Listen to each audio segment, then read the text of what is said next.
Welcome to another edition of Mass Mats and Mayhem. I am your host, the Outlaw LA Red. You can find me on Twitter at JustinHarvey75. You can find the entire show across all social media platforms at MMMshow75. And we got Casey in the house today. We got my man Urban. What's cracking, y'all?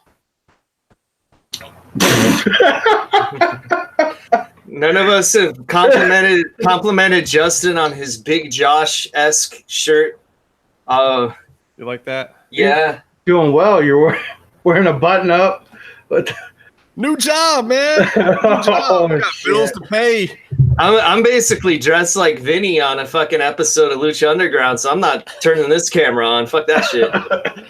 I got a new job, man. I am now working on the Guinness World Book longest running family oriented reality show.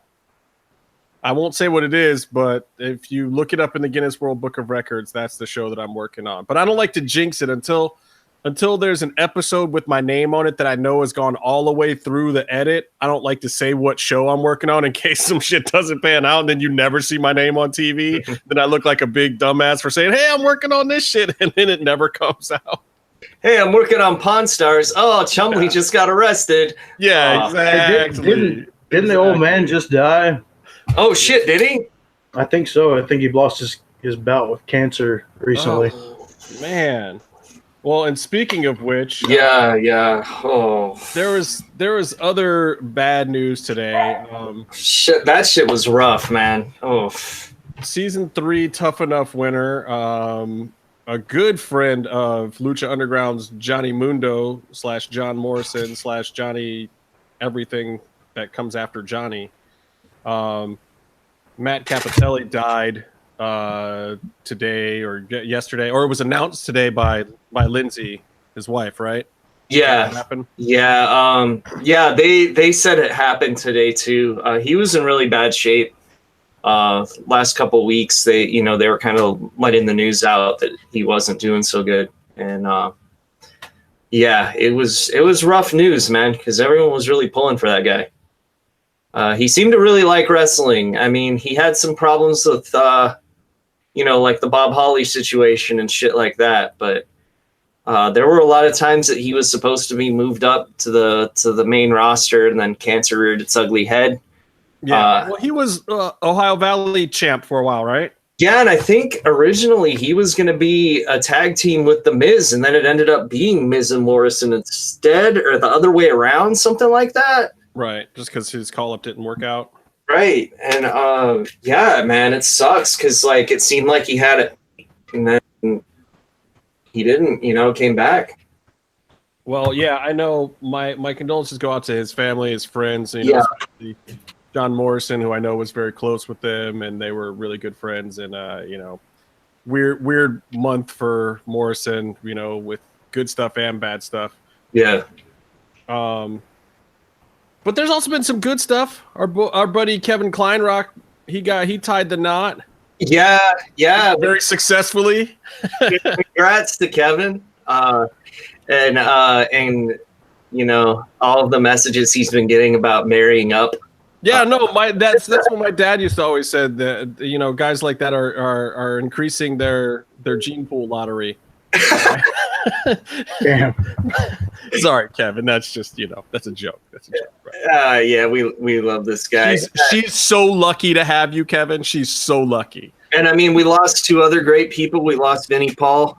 Oh, yeah, like Urban said, who was the fucking man, and we lost Harlan Ellison, who. I don't know, like you guys listen to the show a while and you hear me kind of getting angry and shitting on things. And I think a lot of that was influenced by how Harlan Ellison used to be on Sci-Fi Buzz, right when the Sci-Fi Channel was starting out. He used to be kind of like an Andy Rooney commentator, but one that you gave a shit what he was saying. And, he was awesome. So like if you look up Harlan, it's called Harlan Ellison Watches or Harlan Ellison is Watching, something like that. One of the two. They're all on YouTube. Watch them because it's funny. Because like I was just watching one today where he was shitting on the death of Superman, saying how all the comics are going to be fucking useless, and in the future, and everyone who's buying them is stupid and getting duped. And look what happened. They're not. And it's pretty funny because all the stuff he talks about the future is great, but he's always like telling you to watch cool shit and to read cool shit, and gives you really good, really good recommendations for that stuff. So I suggest checking it out. We lost one of the best writers that ever lived. And that's all I really have to say. Well, we're getting Joe Bob Briggs back, right? We fucking are. And okay, Let's go with some good news, damn it. I've been shilling Shudder on the show. I'm not sure exactly how it's going to work, though, because I subscribe to Shudder through Amazon.com, so I can watch that shit on my PS4, right? Right. So it's in my Amazon Video app on there. Shudder has its own website, and that's a separate subscription. It's the same subscription, but it's a different site you log into. You either have a subscription for one or the other. The Shudder shite. Shite. No, there's no meatloaf here today. You can't shite all over it. I gotta shout out to my British buddy. Now, the Shudder webpage has the streaming channel though, so I'm wondering if that's what they're going to be playing it on, or if they'll be available on demand, which would mean Amazon will be able to do it. It's $5.99 a month. I'll pay an extra $6 just to see Joe Bob. So if it's on the one I don't have, I'll pay to do it. Because Joe Bob's the shit. It's going to be a 24-hour-long marathon on July 13th. It's going to be Joe Bob doing introductions to a bunch of stuff. They mentioned a few of the titles. One of them is Sleepaway Camps and Manic Masterpiece. So get your Filipinas. I hope that's not too much of a spoiler. I know Jimmy V's not here right now, but I know the Matt Capitelli thing kind of fucked him up too, because Jim had a friend pass away earlier this year that also had brain cancer. So Jim wants to send out a giant fuck you to cancer. Yeah. In his position as one of the co-hosts here. One of the co-hosts that's never here, like fucking gotta go to Ant-Man and the Wasp, release. Gotta go to San Diego Comic-Con. Like, fuck, man. Yeah. Probably going with my friends too. He's out there in the mix, man. Yeah, exactly. Staying in the mix. Goddamn. Yeah, and gym and fitting into medium and small shirts. Son of a bitch. And stealing my friends and going to the premiere with them and not inviting Casey. What the fuck? Yeah. No, actually, he went with a different friend. Oh, we got some Crash Bandicoot there. What is this? The N6. It came out on Switch today. Finally. Wow, that's fucking weird, man. They're releasing everything late on the Switch. Yeah, but I mean, Crash Bandicoot, like, you think it's synonymous with PlayStation. Oh, yeah. Apparently somebody else owned the rights. So. Yeah. I'm actively playing the NES Classic right now. I hacked it and added another, 300 games to it. I got it today. They're not hard to get, though. Target got 70 of them. You can probably still walk in and fucking get one right now. Yeah, I think Nintendo said they're planning to have at least until the end of the year, December. Yeah, which is dope. I think a lot of people Yeah. are gonna. I mean, come on, how many people are gonna get this thing for a fucking Christmas gift? Yeah, But if right. if you want to give it to somebody as a good gift, hack it and put more games on it. But don't fuck up and break the system and give it to them, because that. Yeah. Yeah, give them a brick system. Yeah, it's kind of hard to fuck up, though, because you can really fuck it up and reset it back to the way it was. So to brick it, you would really have to do something dumb, I think. So, yeah, you'd have to try to turn it into a Sega Genesis or some shit, which people are actually doing now. I finally found my old modded out PS1 where I put the Japanese chip in it to play burned games. There you go. And it still works. Believe it or not. We got to get you some Fire Pro Wrestling G so you can at least pretend to be playing Fire Pro with us. Oh my god, man! What? I got the Fire Pro, or no, the New Japan app on my phone that they released this week, and it took so long to download after the download that I still haven't had a chance to play the motherfucker. I gave up, and because I started downloading it at work, and I'm like, I can't do this. The work Wi-Fi will cut me off, and I'll just go through all my fucking data. I was sitting at home. It was 1:30 in the morning. I'm lying in bed, just when is it? And then by the time it downloaded, I woke up in the morning with my phone just on my chest, I could play it now, except I got to go to work.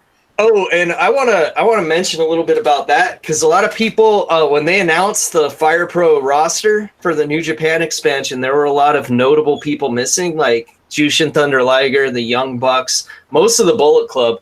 They're all in this mobile game. There was a thing that they passed out at some gaming convention recently that said there's upcoming junior heavyweight DLC. I think they're just part of that. I don't think it's a rights issue or any of that bullshit. I think they're just going to release those guys later. And you can just download someone's created version of them anyway. So buy Fire Pro. It's fuck, I forget the date. It's in August. Just buy it. Forget about dates. It's not important. You're making me want to get a fucking PlayStation. Fuck. But I already have it on PC. What? Yeah, I'm doing both. It sucks because it was starting to run like shit on my PC because I modded it too much. I had to take all the mods off. There are some cool mods. Like you could do like a 200-man Royal Rumble and shit. Like they only let it's only like 8 dudes in the ring at once, but it's kind of like the N64 games, how you'd eliminate a dude and another guy would come in. Yeah. Yeah, but you know, it just takes 6 hours to finish because there's that. Where is Byron? Does Byron know that we've actually started the program? I don't know. Byron's jerking off in the shower. I hope that's not too graphic for the chat room, but it's happening. And well, it's not graphic because there's nothing to see. I mean, it's maybe it's graphic if you have like a microscope or some kind of to the naked eye. To the naked eye, it looks like he's squeezing a pimple. Hi, Byron. What's up? Fuck faces. What's going on, Byron? We weren't saying anything bad about you, I promise. How come you look so fucking sweaty if you just took a shower? I got you guys on right there. I've been watching you the whole time. You got a little boring. You were watching us while you were jerking off in the shower. That's really gross. I told you I needed. Byron, you look like a Red Hot Chili Peppers I reject. needed 7 to 45 minutes. I'll be right in. Hey, Byron. What? Nice shirt. What? Show the shirt. Yeah, look at this shit. Yeah, you know what? That's just fucking You fuck face. Fuck face. You fuck. Out of the way, you fuck. If you're listening to this podcast, I want to recommend you stop listening to us and listen to the Sean Waltman, Chris Jericho podcast. It's great. Sean Waltman.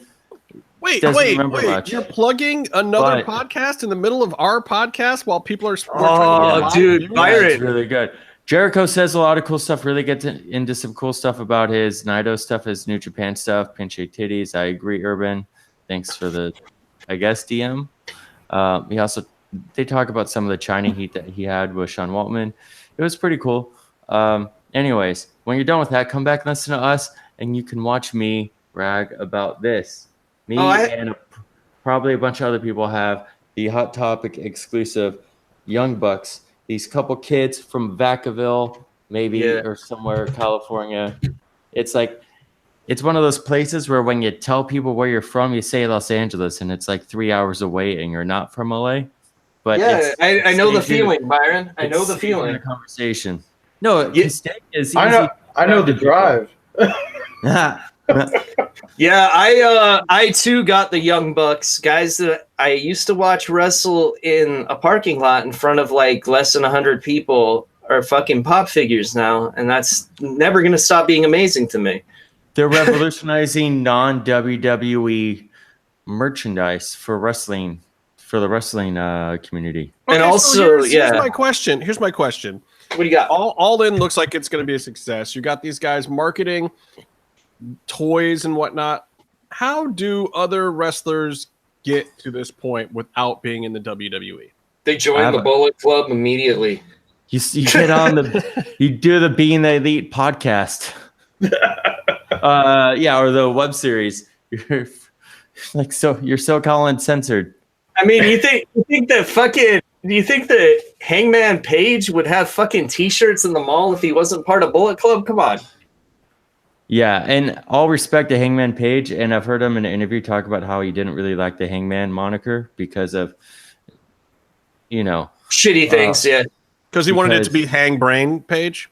Because he was like, man, I can't even go through with what I was going to say to you, Justin. You're looking too sharp today. I don't feel like saying mean things. Why is everyone saying that? Man, it's like too official. A half-ass Target button-up.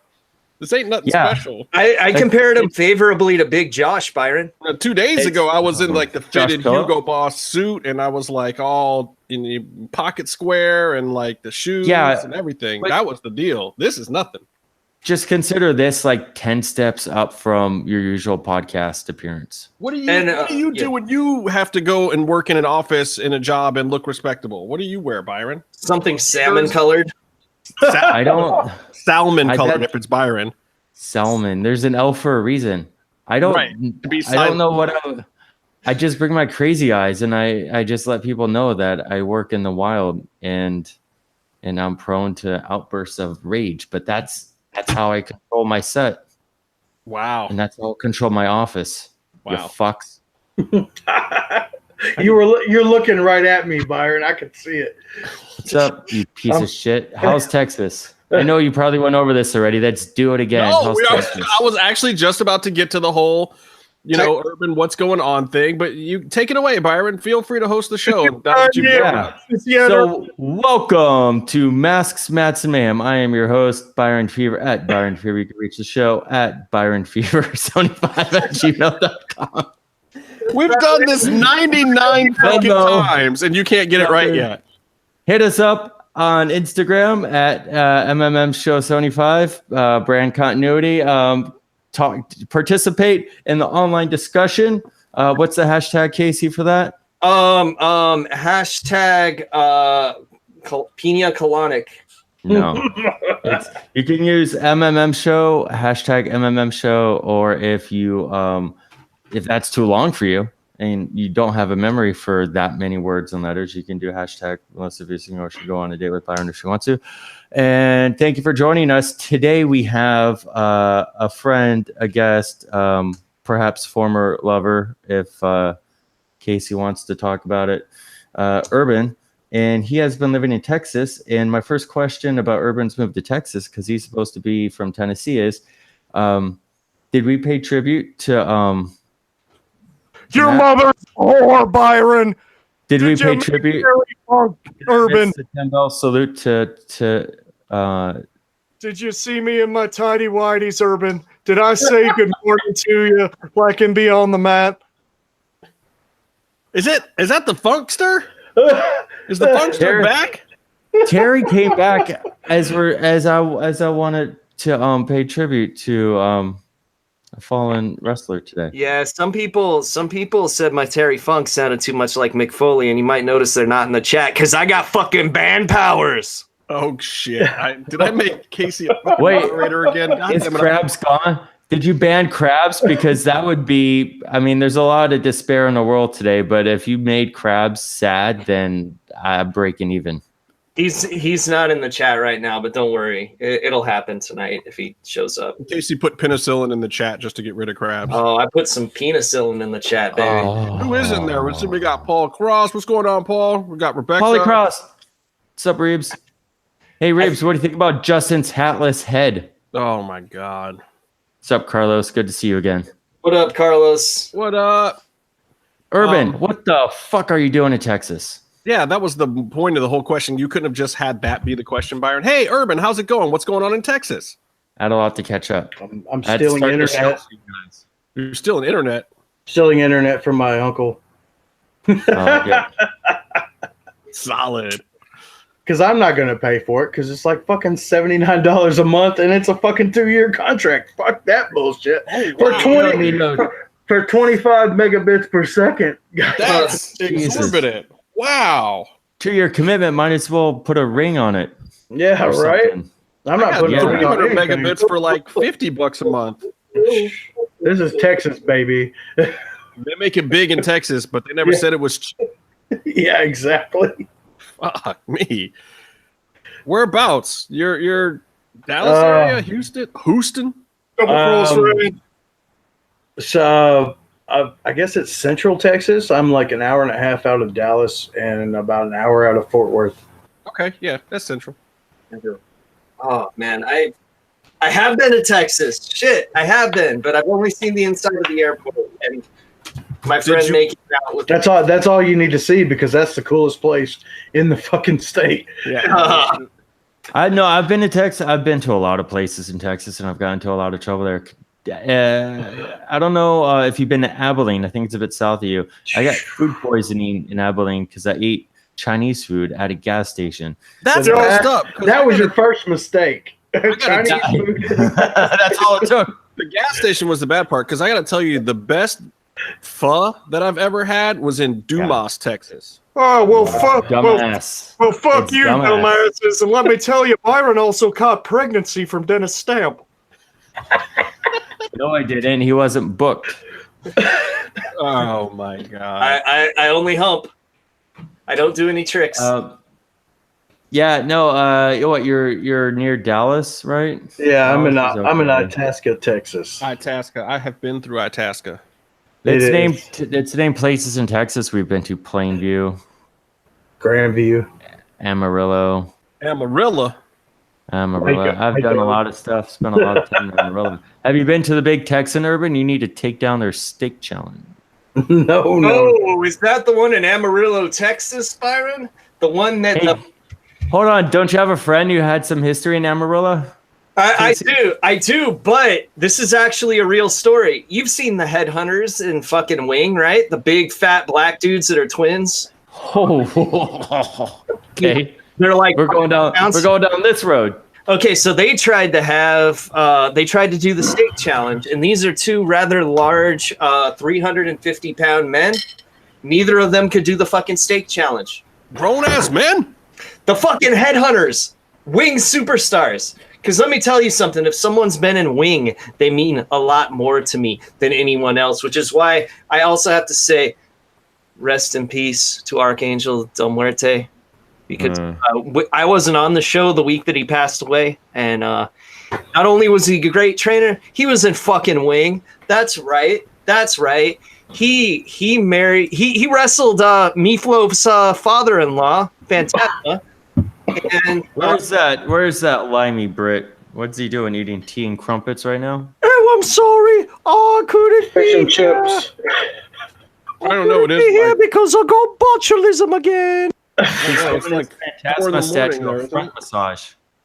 I was crushed to death by me mannequin, and it hurt real bad. Your Meatloaf impression is awesome.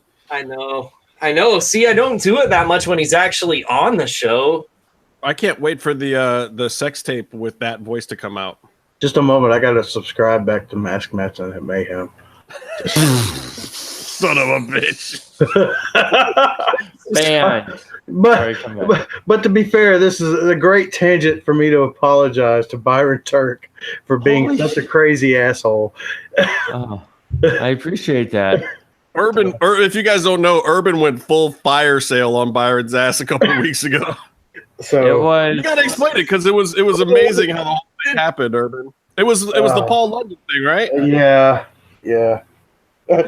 It shouldn't have been, but there was a whole thing there.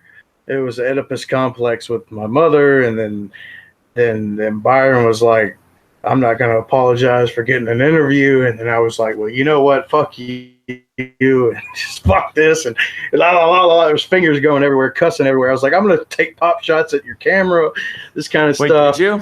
No.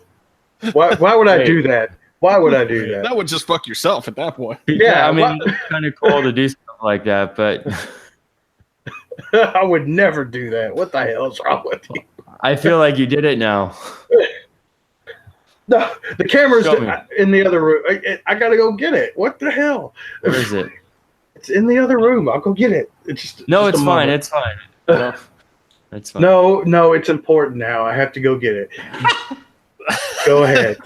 Video evidence. I will pause this whole podcast for no reason. We're used to it by now. Did we have any pedo watch updates? So the thing about pedophiles is that when you say you're against them, it kind of rubs. You get weird looks. You find out it's not 100% in the world that are against them. Yeah, that's a little weird. You know, Jerry Lawler has a lot of fans. So Byron, Yeah. we were kind of talking about for a second. All in. What do you expect to be the aftermath of All In at this point? I mean, I think we know what the event itself is going to be. Yeah. Oh, what do we got there? Was that a camera? Oh, Well, I think All In is. I mean, all eyes are on All In, and I think there's many stages to. I think now that Urban has the camera, it's time for my colonoscopy, Byron. That's about the right size to get up there too. Oh my god! And I just left myself open for that one, didn't I? God damn it. yeah, a little bit. Hello. There's multiple stages to the impact that it's going to have on the wrestling world, and they've been extremely successful so far. But every time they have a success, they need to like triple it on the next one. So like they're going as big as they can. They're to use a pun, they're going all in every step of the way. So they sold out 10,000 seats right away. That's awesome. They still got to put on a great show. They booked a lot of top talent. That's awesome. And I mean, maybe you guys can correct me, but I think they booked a lot of indie talent without it being like a PWG show. You know what I mean? Right. But I mean, this begs the question, can a PWG do something like this? Could Bola 2019 be a 10,000 seater? I don't think so, because I think you're getting these guys who have blessings from Ring of Honor, from New Japan. In a way, this is sort of booked through them in a way that they're vouched for. The people putting this together, the Bucks and Cody, are vouched for. So if you work for them, you're not going to get fucked with, and they're going to broadcast. That's a big deal. See, PWG could maybe run a 10,000 seat arena. I mean, they run like a 75 seat room normally, or they used to, but they can't broadcast. Like $700 a ticket. Yeah, exactly. But they can't broadcast. So now All In make just as much money as it is. All In, like at first they sold the seats, so now it's like all the pressure is on them to put on a good show, and I think that they're fairly confident in that. But now they have the StarCast thing has to be a huge success. Everything that comes from that, there's going to be tons of podcasts, tons of buzz. So if any shit goes down, it's going to be like the big story, because as much as everyone's rooting for them, you want to be the first person to be on the story of it going wrong. I want to say that StarCast, most of the kind of promoting and work and money behind it is Conrad Thompson and not those guys. You know, the guy that runs the Shivani podcast and the Bischoff podcast and the Bischoff podcast. I want to interrupt this podcast, and if you're looking for good podcasts to listen, don't pause us and don't ever listen to Eric Bischoff's podcast, because he's just spouting hot air just to get attention. No, his new one. There's a new one, Byron. Is that because he's a Republican? I just want to know. I want to clear the air. Is he? I think so. Yeah. I'm pretty sure he's a diehard. Wow. He used to wife swap with Diamond Dallas Page. Yeah. Is that relevant? Wait, I would have wife swapped with Diamond Dallas Page. I don't have a wife, so sure. Hang out with my cat, DDP. Don't do anything weird. I'll be right back. Bro, this ain't the pussy I was looking for, bro. Bang! Feel the bang. It's going to be interesting, because you have AAA doing. AAA is one of the biggest companies in the world. They can't do a Twitch pay-per-view stream to save their lives. So, how's it going to... Ring of Honor and all the other companies, they have problems with their Twitch streams or live streams. It's going to be interesting to see how this goes.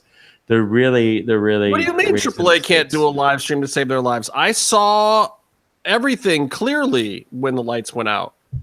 They had the lights go out. They did another thing where they did an Apuestas match, but they kind of cut away before you cut the hair. Well, because there's hard outs in internet. There's hard out times in internet broadcasting. Yeah. Well, still don't get that one. Introducing that concept on this podcast of all places. Yeah. You're blaming Mexico's infrastructure. Oh, man.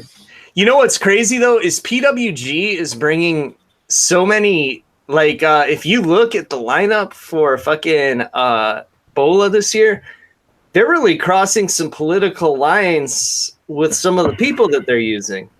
because you got people in Mexico from promotions that are kind of dicks about working together, all working on the same show. You got Krabs is in. Okay, just remember, Krabs. Casey has the band hammer tonight. Oh my God, Casey! His first question is so brilliant, though. Oh, please read it to me, Justin. Oh, read my answer too. No, I'll save it. I'll save it for when we actually talk about Lucha Underground, because it's Lucha Underground. Krabs, we're not even talking about Lucha Underground yet. We're talking about All In. Yeah. So we anyway, were waiting for you to show up so we could start talking about Lucha Underground. But now that you're here, we'll finish this up and we'll get right to it, and then we'll answer your question.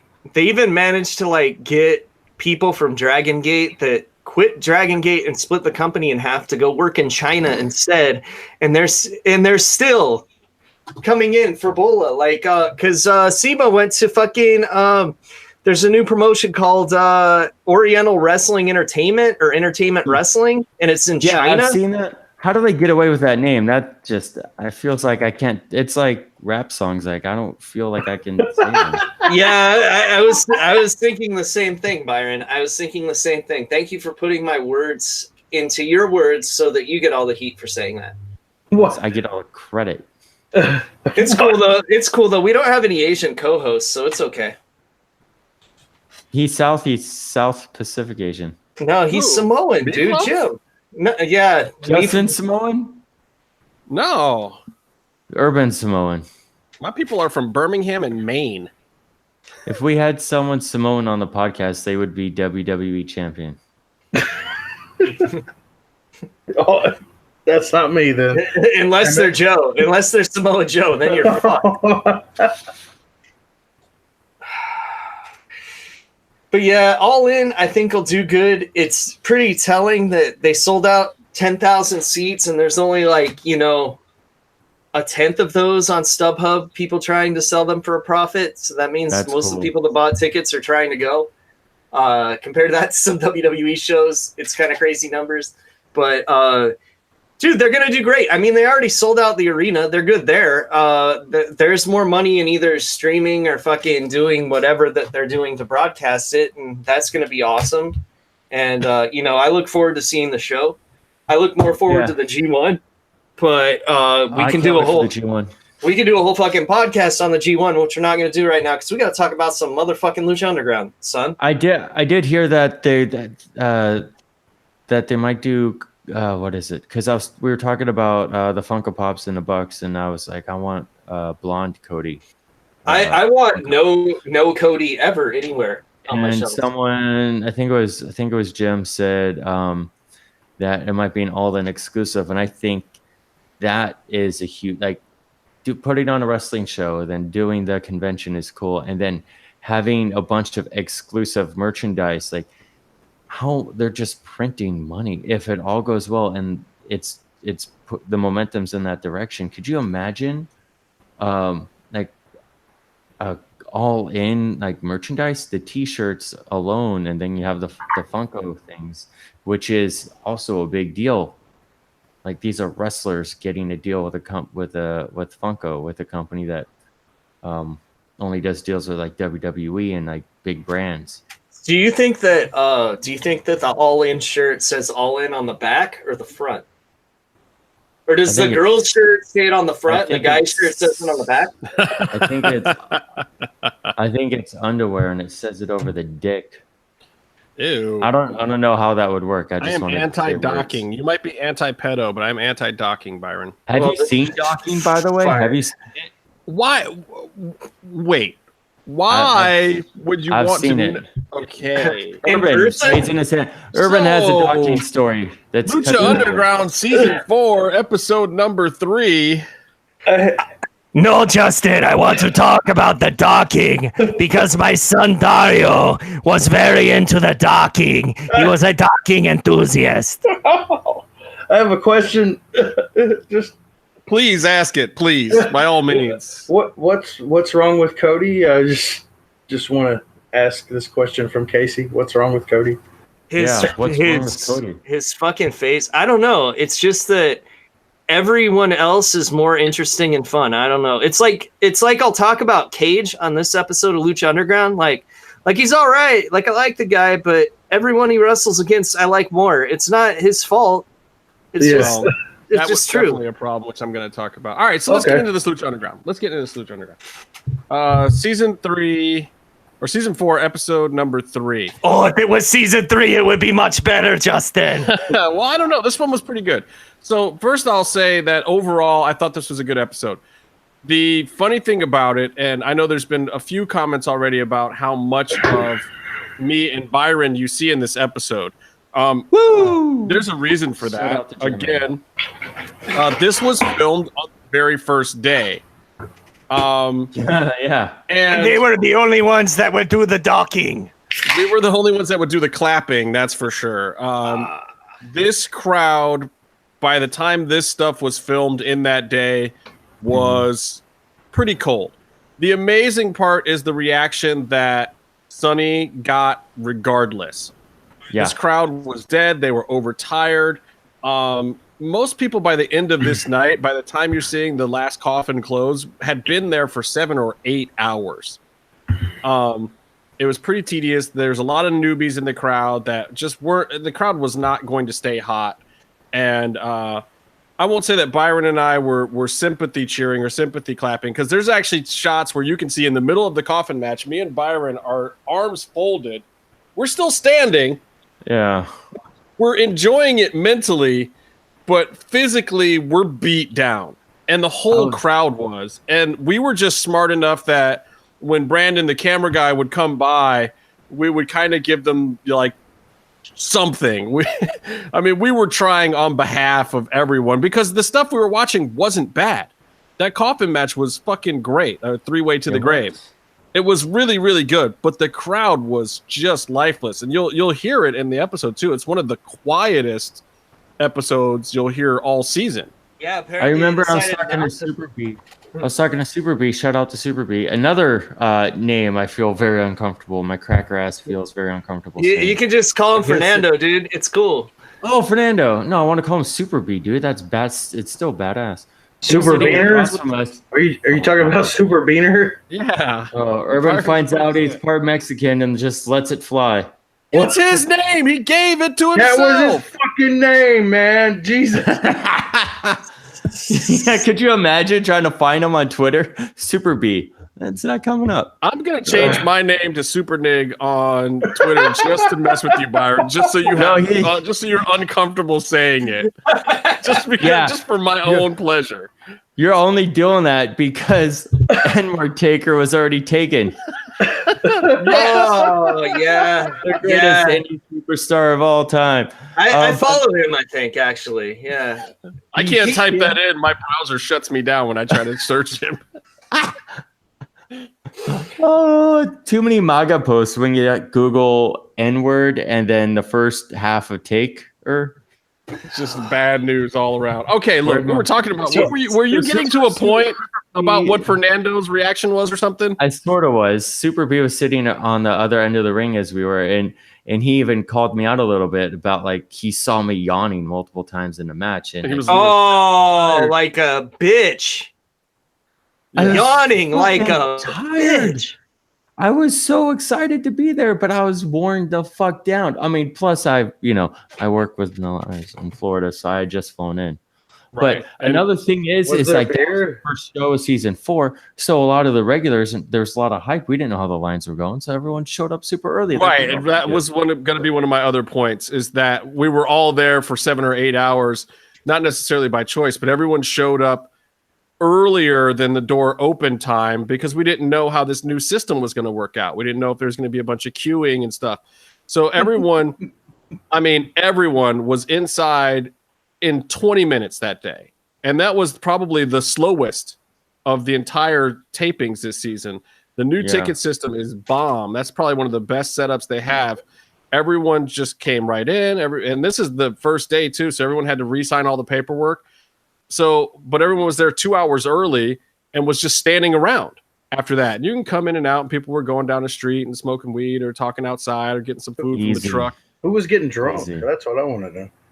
You know, well, we me and Byron did, because we went down to the brewery that's on the same street. It's kind of encouraged. But at the same time, long day, long day. And this was a Friday. It was scheduled to be a later taping to try to get people there after work. But we didn't leave until well after 11. And I think we got there at, 3? Yeah. Or something in the afternoon. And then, was it that night afterwards where Mil Machetes or whoever was like, hey, we're going to was it the PCW Ultra? Am I fucking this up? PCW Ultra show? Like, hey, Cage and Cross are going to fight at that show. You guys want to go? And we're like, well, we want to. But I think that was actually Saturday. I think that was Saturday? the next day. Yeah. Oh, also tired. Yeah, it was. Oh, there was all sorts of stuff going on that day down at the Czech and over there. At least you guys weren't doing fucking homework the whole time. So don't tell me about tired, you wrestling watching motherfuckers. God damn it. So it was. I remember weird. my first beer and getting Boom. tired. And Urban just dropped the hammer. Wait, Well, on it- us? I guess everybody forgets the fact that I had been up for 3 days for Ultima Lucha Trace. Oh, I don't, because after my 3 hours of sleep, I came back downtown and you were like, I'm still up from when you saw me last night, motherfucker. I'm like, what the fuck are you doing? What do you mean tired? Always Yeah, up. I was all mad because Byron sent me there early. Urban was like, I just slept in that fucking ditch over there for 4.5 minutes. Where did my water bottle go? I'm just trying to find it. Wait, was Urban saving a seat for us?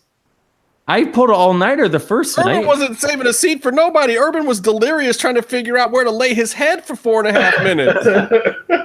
That's true.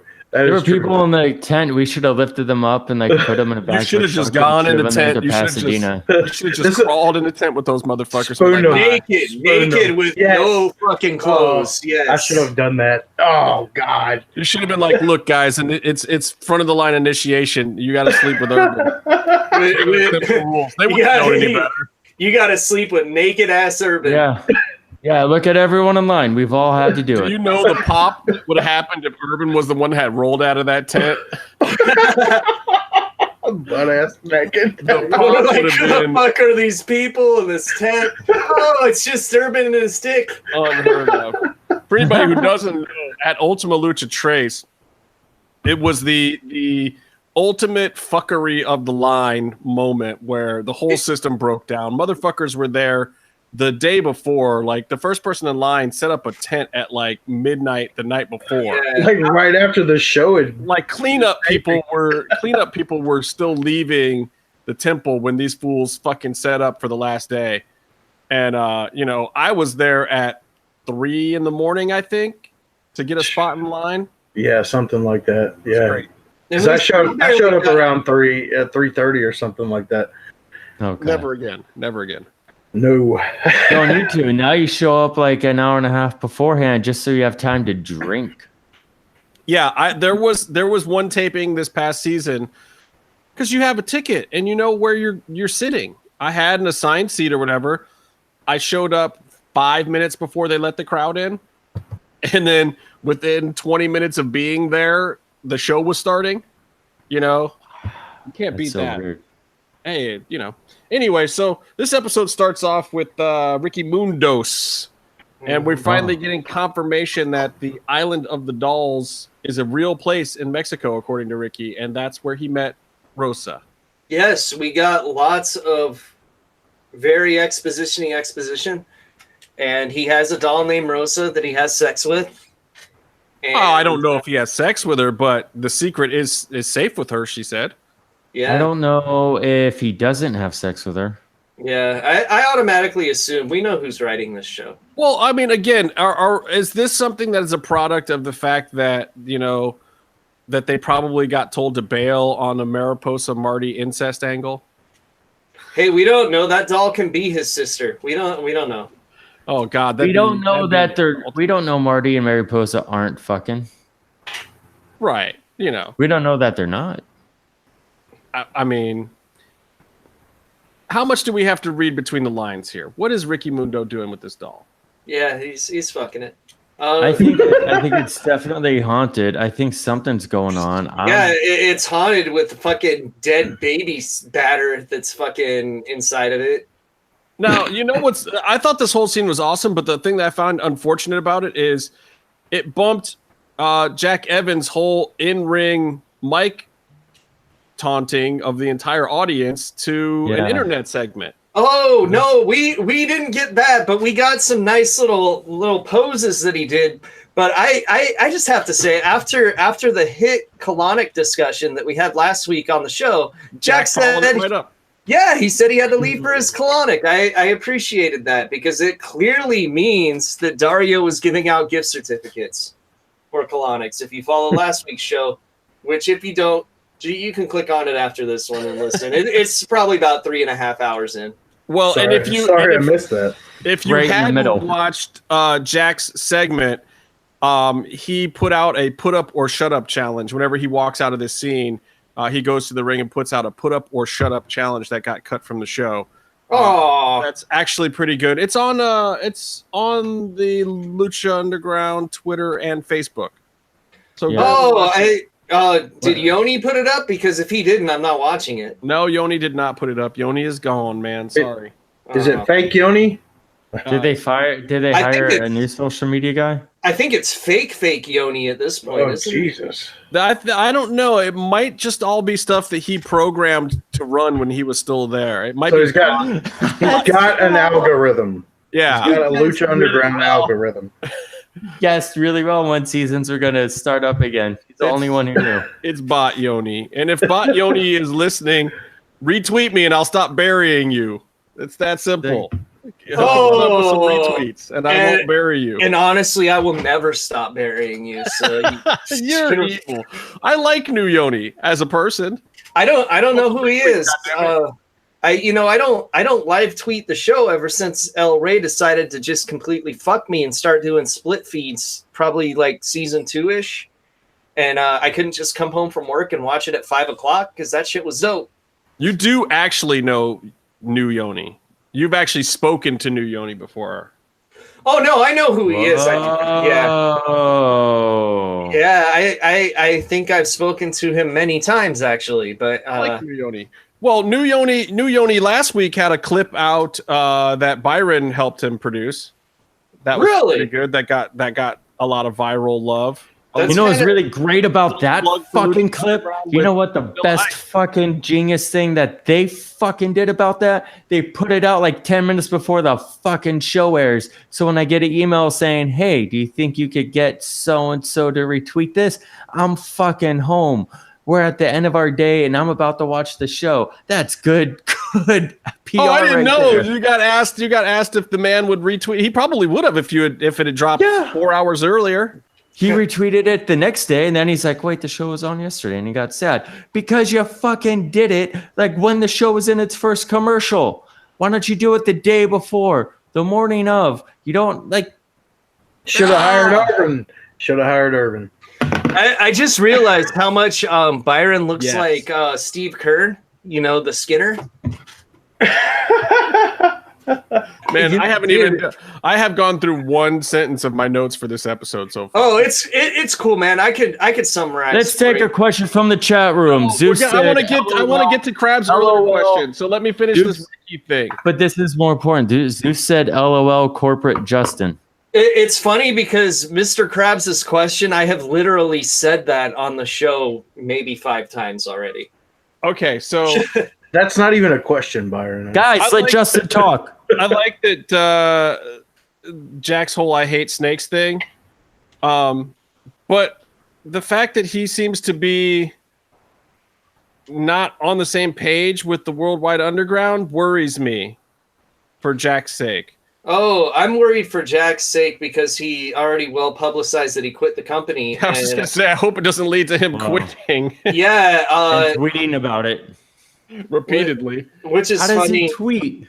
He just got a burner phone. No, he got a computer, dude. Oh my god. Yeah, he's full now. He's full blown now. But this is what happens when you ain't got no job. You got to get on a computer and start looking for one. Horrible. He's got a computer. He's got a visa. Everything's cool, man. Everything's cool. Hire Jack Evans. I have this theory that Ricky Mundo may have killed Angelico. What do you guys think about that? I think it's absolutely horrible. I mean, of course, that's where they're going. We've said it on the show before. You know, for someone who's in every chat, someone sure doesn't pay a lot of attention to what we say. Well, I mean, look. I know you're not talking about me. No, we're talking about someone else with crabs. I love the whole like Mundo saying, you know, has anyone seen Angelico? I owe him an ass beating. It was like, Yeah. it was the biggest fuck you of a character write-off of all time. You know, like going into this season, we had heard, you know, EB-Dub on this show say that like if people wanted out, just give us the opportunity to write you out. But that also means like if you go out and you don't give us the opportunity, we're probably gonna fuck you over royally. Or if you do, you get Sammy Callahan's. But hey, it's all good. I think it would be hilarious if, like, the past 2 seasons, he got hurt and he's out the whole season, and he comes back for like the one little bit at Ultima Lucha. Like, Angelico and Lucha Underground is just one comeback at the last show, and this season it gets even smaller, and he's just like he's in like a Modelo commercial at the last show. And he gets hurt somehow. And he buzzes me. Pequeño. Yeah, he Muy Tony Ferguson's himself in a dark TV studio. Oh. Oh. Poor Angelico. It's not his fault. Fuck. Hey guys, It's his accent's fault. guys, shut up. Let Justin read his notes. He worked hard on them. Yeah, I didn't really, but I'll do it anyway. He worked really hard for him on them. All right, so you got Jack's put up or shut up challenge, which brings us to our new Lucha Underground superstar, Sonny Kiss, known in Lucha Underground as Exolicious. That guy is smuggling hams in his trousers. Yes, Just saying. yes. Smuggling. Yeah, he's fucking great, man. So what did you think, Casey? I mean, this was your first real experience of the Exoliciousness, right? Well, yeah, not of Sonny Kiss, but of Exolicious, yeah. And man, okay, the one note that I took of the match, and I mean mental note because I'm not gonna write shit down. Who the fuck you talking to? Yeah, you can't spell. Yeah, exactly. I'm not trying to be an English teacher or fucking anything, but dude, Fucking anything. that my thing was the axe kick from the top. The split axe kick should have been the fucking finish because that was spectacular. Holy shit. That move was fucking amazing, and it looked like it killed Jack Evans, and it might have killed Jack Evans a little bit, but the man doesn't die. Well, we were concerned from talking to the agents. I will say that there was, I guess, a bit of a debate of which one of Sonny's awesome moves would be the finish. Yeah, yeah. Because Sonny came in with so many cool different things, and they didn't know if they wanted to go mellow or big or with some kind of slam or one of the top rope moves. I mean, because Sonny has a bunch of those. And I think they were trying it out a little bit because in this match you saw Sonny land a few of those moves that kind of end in a split. And as the season progresses, the move set for the Exolicious character, I think, becomes a little more defined after this first match. But I think it's great in this first match because you get to see Sonny just kind of throw all his shit in there. I would say out of all of the debuts of a Lucha Underground character, that this was the best at actually showcasing the talent in the ring of anyone. Exolicious won, and it's customary to lose in your debut. Yeah, that, and they found the perfect opponent for him. Jack Evans is fucking great. Yeah, they I don't know if Jack was happy about it or not, but whether he was or not, the work that he put in that match deserves to be applauded because it got Sonny over. His promo that you see, if you go watch that put up or shut up challenge that I'm talking about, helped. Because again, this crowd was fucking dead. This crowd was not into it. And this could have been a catastrophe. A brand new performer coming out who's working at a not exotico gimmick, but clearly doing like a gay thing. And the crowd is not expecting it or doesn't know anything about Sonny at all. If Jack hadn't worked that crowd for that moment, that could have been a fucking catastrophe. It could have been fucking crickets in that place. It was important because Sonny is also, or Exolicious was such a pure babyface. Pure babyface. And I don't know if that was the way it had to be the way it was intended with Jack in there. Oh yeah, for sure, dude. No, they definitely wanted him to be cheered. The audience loved him, and they popped for all of his moves huge. Yeah, and I mean the crowd was a little quiet at first, like what are we seeing? Who is this? Are we supposed to know this person? And then but then what happened was Sonny does a dive at one point right out in front of the believers, and fucking cross body over the top rope. Then there's this this booty shake moment, the first twerk, and it was directed at me, Byron, and Vic specifically. Mm-hmm. And then we just all kind of looked at each other, and then we're like, yeah, we're gonna pop for that. And then everybody started popping after that, and the whole thing was just like, infectious. And then if you watch the match, at the end, somewhere towards the end, you see Johnny Ace, who was not sitting in the front row that day, which is a whole nother story. Oh, yeah, I noticed that. And happy birthday to Johnny. It's his birthday today. Oh, shit. Happy birthday, Johnny. It's happy birthday every day for Johnny. That was that whole situation was rectified moving forward. But Johnny was sitting further up in the bleachers. But you see this shot where Johnny is finally like, and that was the seal of approval for Sonny. So, like, Sonny, if you didn't know, that was your seal of approval. When Johnny Ace gives you the fucking clap and the that you have arrived. Yeah, Vince, your arms look big. I'd like to assign you to an NXT contract. I really liked how you looked in your underwear modeling, and Cowabunga. And by the way, here with Pat Patterson. That's Sonny Kiss would like you guys all to know that the booty is real. It's real. The booty is real. And there were questions that day. It started off with people like, do I want to look? Okay, now I am looking. Now I don't have a choice but to look. And then the next question is that shit real? And then it's, where do I get the t-shirt with that ass on it? And that's shit. Yeah. Man, I just mad over. I was really happy. Oh, dude, and he did our show. Yeah. But I was at fucking school, and I didn't get to talk to him. Sonny is now probably our third most popular episode. Overnight, that episode tripled in hits. Okay, that's some bullshit because I wasn't on that fucking episode. You guys, whose fault is that? Should have been there. My teacher. You should have been on that episode because it was a good episode. And it was just us hanging with Sonny. Sonny didn't even really know what to expect. It was just like, look, this is kind of a rite of passage. Welcome to the Lucha Underground family. You got to deal with a bunch of knuckleheads with a stupid podcast. Come on in. And Sonny was like, at first was like, do I have to put my camera on? We're like, come on, Sonny. You come on. Put the camera on. Go put your eyelashes on. Whatever you got to do. Let's do this.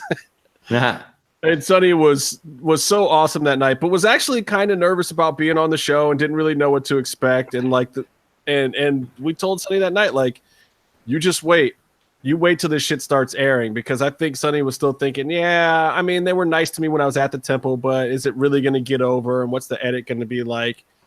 I think Sonny understands now, like, what the fuck he got into. Yeah. I wish that the only thing is I wish he got to showcase some of a little bit more of like the strong styles strike exchanges that I've seen him do in the past. It's coming. Awesome. I'm down for that. It's coming. Yeah. And I think because Sonny will fuck you up. Like people in the chat, Sonny will fuck you up. I don't think it's a spoiler to say this, but like I said, they kind of hone in what the moveset is with Sonny a little more, and I know that the agents were working a lot with Sonny. To just kind of like make sure that it got over, and they really took the time. And like I would show up there an hour and a half early, and I'd see Vamp and Stryker just talking with Sonny for like 40 minutes of like how to work on the character and what to do when he came to the ring and stuff. But yeah, so I think you see a little bit less of moves that end in the splits. Mm-hmm. They kind of save that for more of a high spot moment, and a lot of that gets replaced with a little more of that East Coast American strong styles. What it looks like to me. Makes sense from where Sonny has wrestled. Right, yeah, because that's where you saw him work, right? Byron was in New York. Yeah, I saw him. At a Tier 1 show, and they're defunct now. I saw him out in I think Brooklyn. Was that when you got to meet the legendary Hoke? I met Hoke. I took a mark photo with Hoke right in front of Leo Rush, and then I no-sold Leo Rush and walked away. It was awesome. He should have been Puma Jr., damn it. Well, he's on 205 now, isn't he? I know. Leo Rush would have been the best Puma Jr., and then he could have pissed off the whole locker room at Lucha Underground instead. Oh! Just saying. I guess he wasn't ready for Asuka. Oh, are you ready for Asuka? But I just want to say one thing about Exolicious. I think if you don't know too much about him, you definitely should listen or watch our podcast to hear him, just to learn about him in his own words.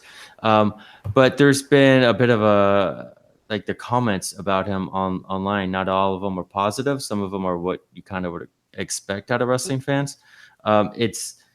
I think it's important to distinguish that he's not an exotico. Not an exotico. It's very important. Yes, I agree. Sonny does not want to be classified as an exotico. He's not cross-dress. He is not trans anything. He is openly gay, male wrestling performer. Period. Yeah. and none of those other things. Right, because they don't do it in the States, but a lot of the commentary in Mexico, when they're exoticos, they refer to them as her sometimes. There's a whole thing. So, look, man, it's like if Byron's name was Robert and he wanted to be called Bob and I insisted on calling him Robert, I'd be a fucking asshole, right? That's how I feel about the whole thing. But I also think the difference. I also think the difference is like when Pimpy comes out. That's a really cool and fun part of the show, but you're not gonna look at Pimpy to fuck someone up and be a serious competitor and work the way to the main event. You know what I mean? What did you say? At least on Lucha Underground. I'm just saying. What? See, you gotta. Am I wrong? Yes. Pimpy will chop the shit out of you. Pimpy will fuck you up. But you're saying in the main event program, because of the nature of the gimmick, that's. Yeah. Well, and that's part of exactly what Sonny was telling us. And you guys should go back and check out that interview if you're digging Sonny, kids, and you listen to the show and you haven't seen that interview. Sonny is and it comes a little later in the interview, but Sonny is very specific about the fact that he didn't want to do a lot of intergender stuff. Like he doesn't want to get put in the category of being one of the girls. Right. Specifically, which in Lucha Underground is weird because the girls aren't even considered one of the girls. They just wrestle whoever the fuck. Yeah. But, he really wanted to be seen wrestling other men because that is the weight class, that is the style of performing that he does. He doesn't do, the moveset may have some moments that are feminine in certain respects, but they're done femininely from a gay male and not in a female fashion. And he wants to wrestle the other people that are same size, strength, athletic ability, and agility as him, which honestly is the people at the top of the game, intercontinental style, and whatnot. Maybe not Braun Strowman size, but who the fuck is? Yeah, and it's very important how you brand and how you market yourself, and he's been very smart with that. And it's very important to distinguish that difference. Yeah, and that keeps you as a serious competitor and a serious performer. It does create some hurdles for Sonny that Sonny's going to have to deal with in making people not gimmick it and not make it too silly. And we'll see over the course of the season how well Lucha Underground does with that. There are some moments where Pimpy and Masquerita are gimmicky, or the things that Stryker is saying on commentary kind of take you back to the more comical AAA style. And that is a part of Lucha Libre. And the exotico tradition and the mini tradition in Lucha Libre is very much the comic relief. And it's going to be a test of Lucha Underground to see if they can take a character like Exolicious and make him a serious, credible contender without going into that silly realm. Because as much as we've seen the in-ring stuff, we haven't heard what the commentary is, and that can really skew it one way or the other. Oh, yeah, we got plenty to say about the commentary. But I do think the commentary is going to be very, very good for Exolicious. I think Striker's from the same, neck of the woods, the Northeast, the tri-state area. So, well, yeah, and I think Striker put in a lot of time helping to groom Sonny in this role based on what, DJ and Roach were thinking for the part. So, and I know Evie Dub's a fan. Evie Dub's a huge, huge Exolicious fan, and I know that, like we talked about Dante Fox in previous seasons, that's the way Evie Dub talked about Exolicious this whole season. So next time we have him on here, now that you've seen the character, I think he'll be able to rant and express how happy he is with Sonny's performance in that role and what they got out of Sonny this season. Yeah, and because of that, I don't mean to keep trying to get the last word in, but I just want to say because I think that Sonny to me, Sonny was the biggest signing of Lucha Underground because, I mean, you can't compare him to like a Jack Swagger, Jake Strong, because that guy was already made. And now he's more badass than ever, but that's a different signing. Like, they brought someone who most people didn't know, and first show. Sonny I mean, Kiss you're is a bringing star. somebody out of obscurity because, for the most part, I mean, Sonny is a regional Northeast performer, and that's it on small shows. I got to disagree with Byron just to be a dick and to get the last word in for real. And that Sammy G is a DDT competitor, so that automatically moves him to the head of the signings. Sorry. Yeah, but I think he was on the map a little bit more, on the global map more than Sonny Kiss. With He Lucha just Underground wrestled, fans, for sure. He just wrestled Speedball on it. I heard it was good, so I got to go watch that fucking match. Oh, you heard that match was good? Wow. Speedball and Sammy G. Holy shit. Like, that's got to be amazing. But Speedball is leaving Japan for a while, unfortunately. Hopefully he doesn't get stopped at the border and banned from going to Japan like he is in the United States. All right, so let's see him. Yeah, we got to see him for like the last Casey, fucking time. shut the fuck up. Justin has notes. No, I don't see a piece of paper, Byron. Where's the fucking list? Where's the list? Oh, Oh, they're all typed and fancy. Yeah, there's notes, 2 pages of them.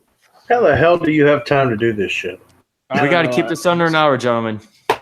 Yeah, we missed because we did 20 minutes without your dumbass already. Anyway, Show so started after I will got talk about the next part of Lucha Underground, which is the crowd did not like Cage attacking Penta. The crowd wants Cage to be a babyface. Lucha Underground Temple loves Cage. However, you put Cage in there with Pentagon standing across from Cage, it doesn't help either of them. Like I've said, everyone they put him against, I like more. Why can't they have him wrestle Son of Havoc or something? Yeah. Well, I feel I just that moment, especially on this particular day where everyone was tired and beat up, and I think we had already seen Aztec Warfare, and it was like, so now we're leading to this because we didn't get the lead up to the Matanza match the way we thought we would. That was actually filmed the next day. We get this weird Cage moment because they knew that they were filming out of order, but so the crowd was just kind of bewildered. The crowd was angry because they wanted to cheer for Cage. And then poor Penta is standing across from Cage. And it's like, but Cage isn't doing a heel turn. So you're trying to get this baby face over on your most over tweener character. It just didn't work. There's nothing about it that works emotionally. Like in ring wise, sure, great. Cage and Penta light it up. Awesome. Love it. Great. But this is one of the problems that Lucha Underground has. Like, if you take Cage Penta, put that as your title match on some indie without having to get there with a storyline, it's fire. It's great. It's awesome. But when you're trying to set it up with a storyline at Lucha Underground, and the storyline makes perfect sense, Cage wants to be the next contender. He doesn't have to be a jerk about it. Like, look, I'm calling you out. I'm going to fucking make your life hell because I want your goddamn belt. Storyline makes perfect sense. The crowd is just never going to get into that, though. Like, so what do? This is exactly the problem that Roach and DJ have talked about for years, of why they were afraid to put the belt on Penta, but aren't they doing it to themselves by putting him up against Cage? Honestly, if they just make him a little more dastardly before he does this stuff, they wouldn't have this problem. Who, Cage? Yeah, like just have him like. But why even do that? The whole crowd, the TV audience, everyone wants Cage to be like the top babyface. I mean, Cage is kind of a son of a bitch, top, though. nah, come on, not the top babyface. Cage is kind of a son of a bitch, but he has the. But like Pentagon is a son of a bitch too. I mean, it's Cage they is cheer not for him. Stone Cold Steve Austin. No, But he came in. He ripped the original belt in half. Like he desecrated Lucha Underground at first. So was trying to murder Puma. You know what I mean? Like he. To be fair. Yeah. To be fair, that belt was really crappy. He did us all a favor. He could still wear it around his neck. At least one of his biceps. Yeah. As long as we don't have to see his dick, because we went through a whole segment without talking about Cage's moose knuckle, Byron, and I know what people expect. I have read on the internet that he has the best penis and he has the best butt. But yeah, Byron, you're assuming that when she says that, that's not one of her botches. Yeah, maybe she was like speaking. I don't understand why you guys hate on her. I like Melissa. I like her a lot, and I think she's great, and I think she's like you couldn't really replace her. But because she really embodies Lucha Underground. You've almost said that. You're almost not laughing. You're trying not to laugh when you're saying I'm this. saying that she embodies the spirit of Lucha Underground more than saying words correctly would do that. You know what I mean? Yeah. Yeah. No, but I know it's funny, but I mean it sincerely though. Like she's working in angles. She's one of the faces of Lucha Underground. I even find the botches adorable. Well, I also didn't like that there was a snooty person behind me at Ultima Lucha Tres that asked me to sit down, and it was one of her friends. Oh, is that what happened to you? Now it all makes sense. But if your head just wasn't so fucking big. I got a lot of brains in there. Heed! Down in front! All right, well, we're talking about Melissa, so we have to talk about the next scene that I like to call Phoenix slips Melissa some tongue. Oh, he'll cry himself to sleep on his oversized pillow tonight, Justin. He's a bird of war. That was... Urban has notes. Does Skip watch Eric Roberts movies? Is that what's happening? That's an oversized pillow, man. Damn it. Illustrating the fact, God. Man, I think that kiss was a little too graphic for television. It made me feel uncomfortable. It was on after 10 p.m. It wasn't at 10 p.m. No, it wasn't. No. 9 p.m. Eastern. You agreed with me, though. You're on record agreeing. No, because I watched it late. I felt like I was watching an episode of Silk Stockings, and I'm trying to watch this shit at work, and people could walk in and see this fucking makeout session with actual tongue. It was wildly inappropriate. You watch Lucha Underground to learn how babies are made. Well, apparently, I like that. He does his. She says, "I can't lose you," and he says, "Don't worry. Last time I won this thing, I have 1,000 lives," and then she gives him and they all belong to me. Yeah, fucking clingy. Jesus Christ. I love it. It was totally the telenovela. No, actually better than a lot of telenovelas. You know what? They did a great job with the scene. And was that Phoenix? Like, was he acting in scene or was that overdubs? That was good. No, that was him. And you know what? Phoenix is just going to stay dead to get away from her because she's too clingy. You know he secretly loved doing this scene though, right? He was like, "Oh shit, I get to kiss all up on Brian's girl." He was liking that shit. There was someone, by the way, there's a bunch of dumb fucks on Facebook having a legitimate conversation about Cage and Phoenix having a shoot fight in the parking lot at Lucha Underground over Melissa.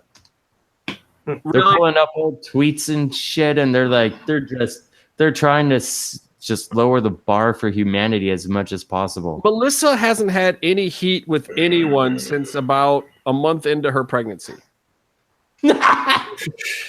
Are we talking ex-wife? Is that what? Yeah, I mean that Okay. that whole thing was over so long ago. Yeah, months ago. Well, yeah, I mean, she had the baby like 10 minutes ago, and she was wrestling last night with Cage at Bar. They fucking tagged together last night against Doomfly. She's doing medium spots. It's pretty cool. Fucking crazy. I can't even believe that woman had a baby like this year. Yeah, the first weekend of taping, we would just turn to each other and be like, 6 weeks, dude. God bless her. I mean, dude, it wasn't even 6 weeks at the first taping. It was 4. 4 weeks. Ooh. 4 weeks or something crazy. Like I thought, and we had speculated like, oh, are they going to have to replace Melissa for this? Krabs has a question, Justin. You got to answer it. Okay, no, give it to me. I want the crabs. Give me the crabs, Byron. Oh, Jesus. Give me the crabs, Byron. Come on. Oh, God. Oh, no, I wanted you to read it. Oh, why do I have to read it? I'm not even looking at the chat. Do I have to look at the chat? Please do. Whose baby is Melissa pregnant with?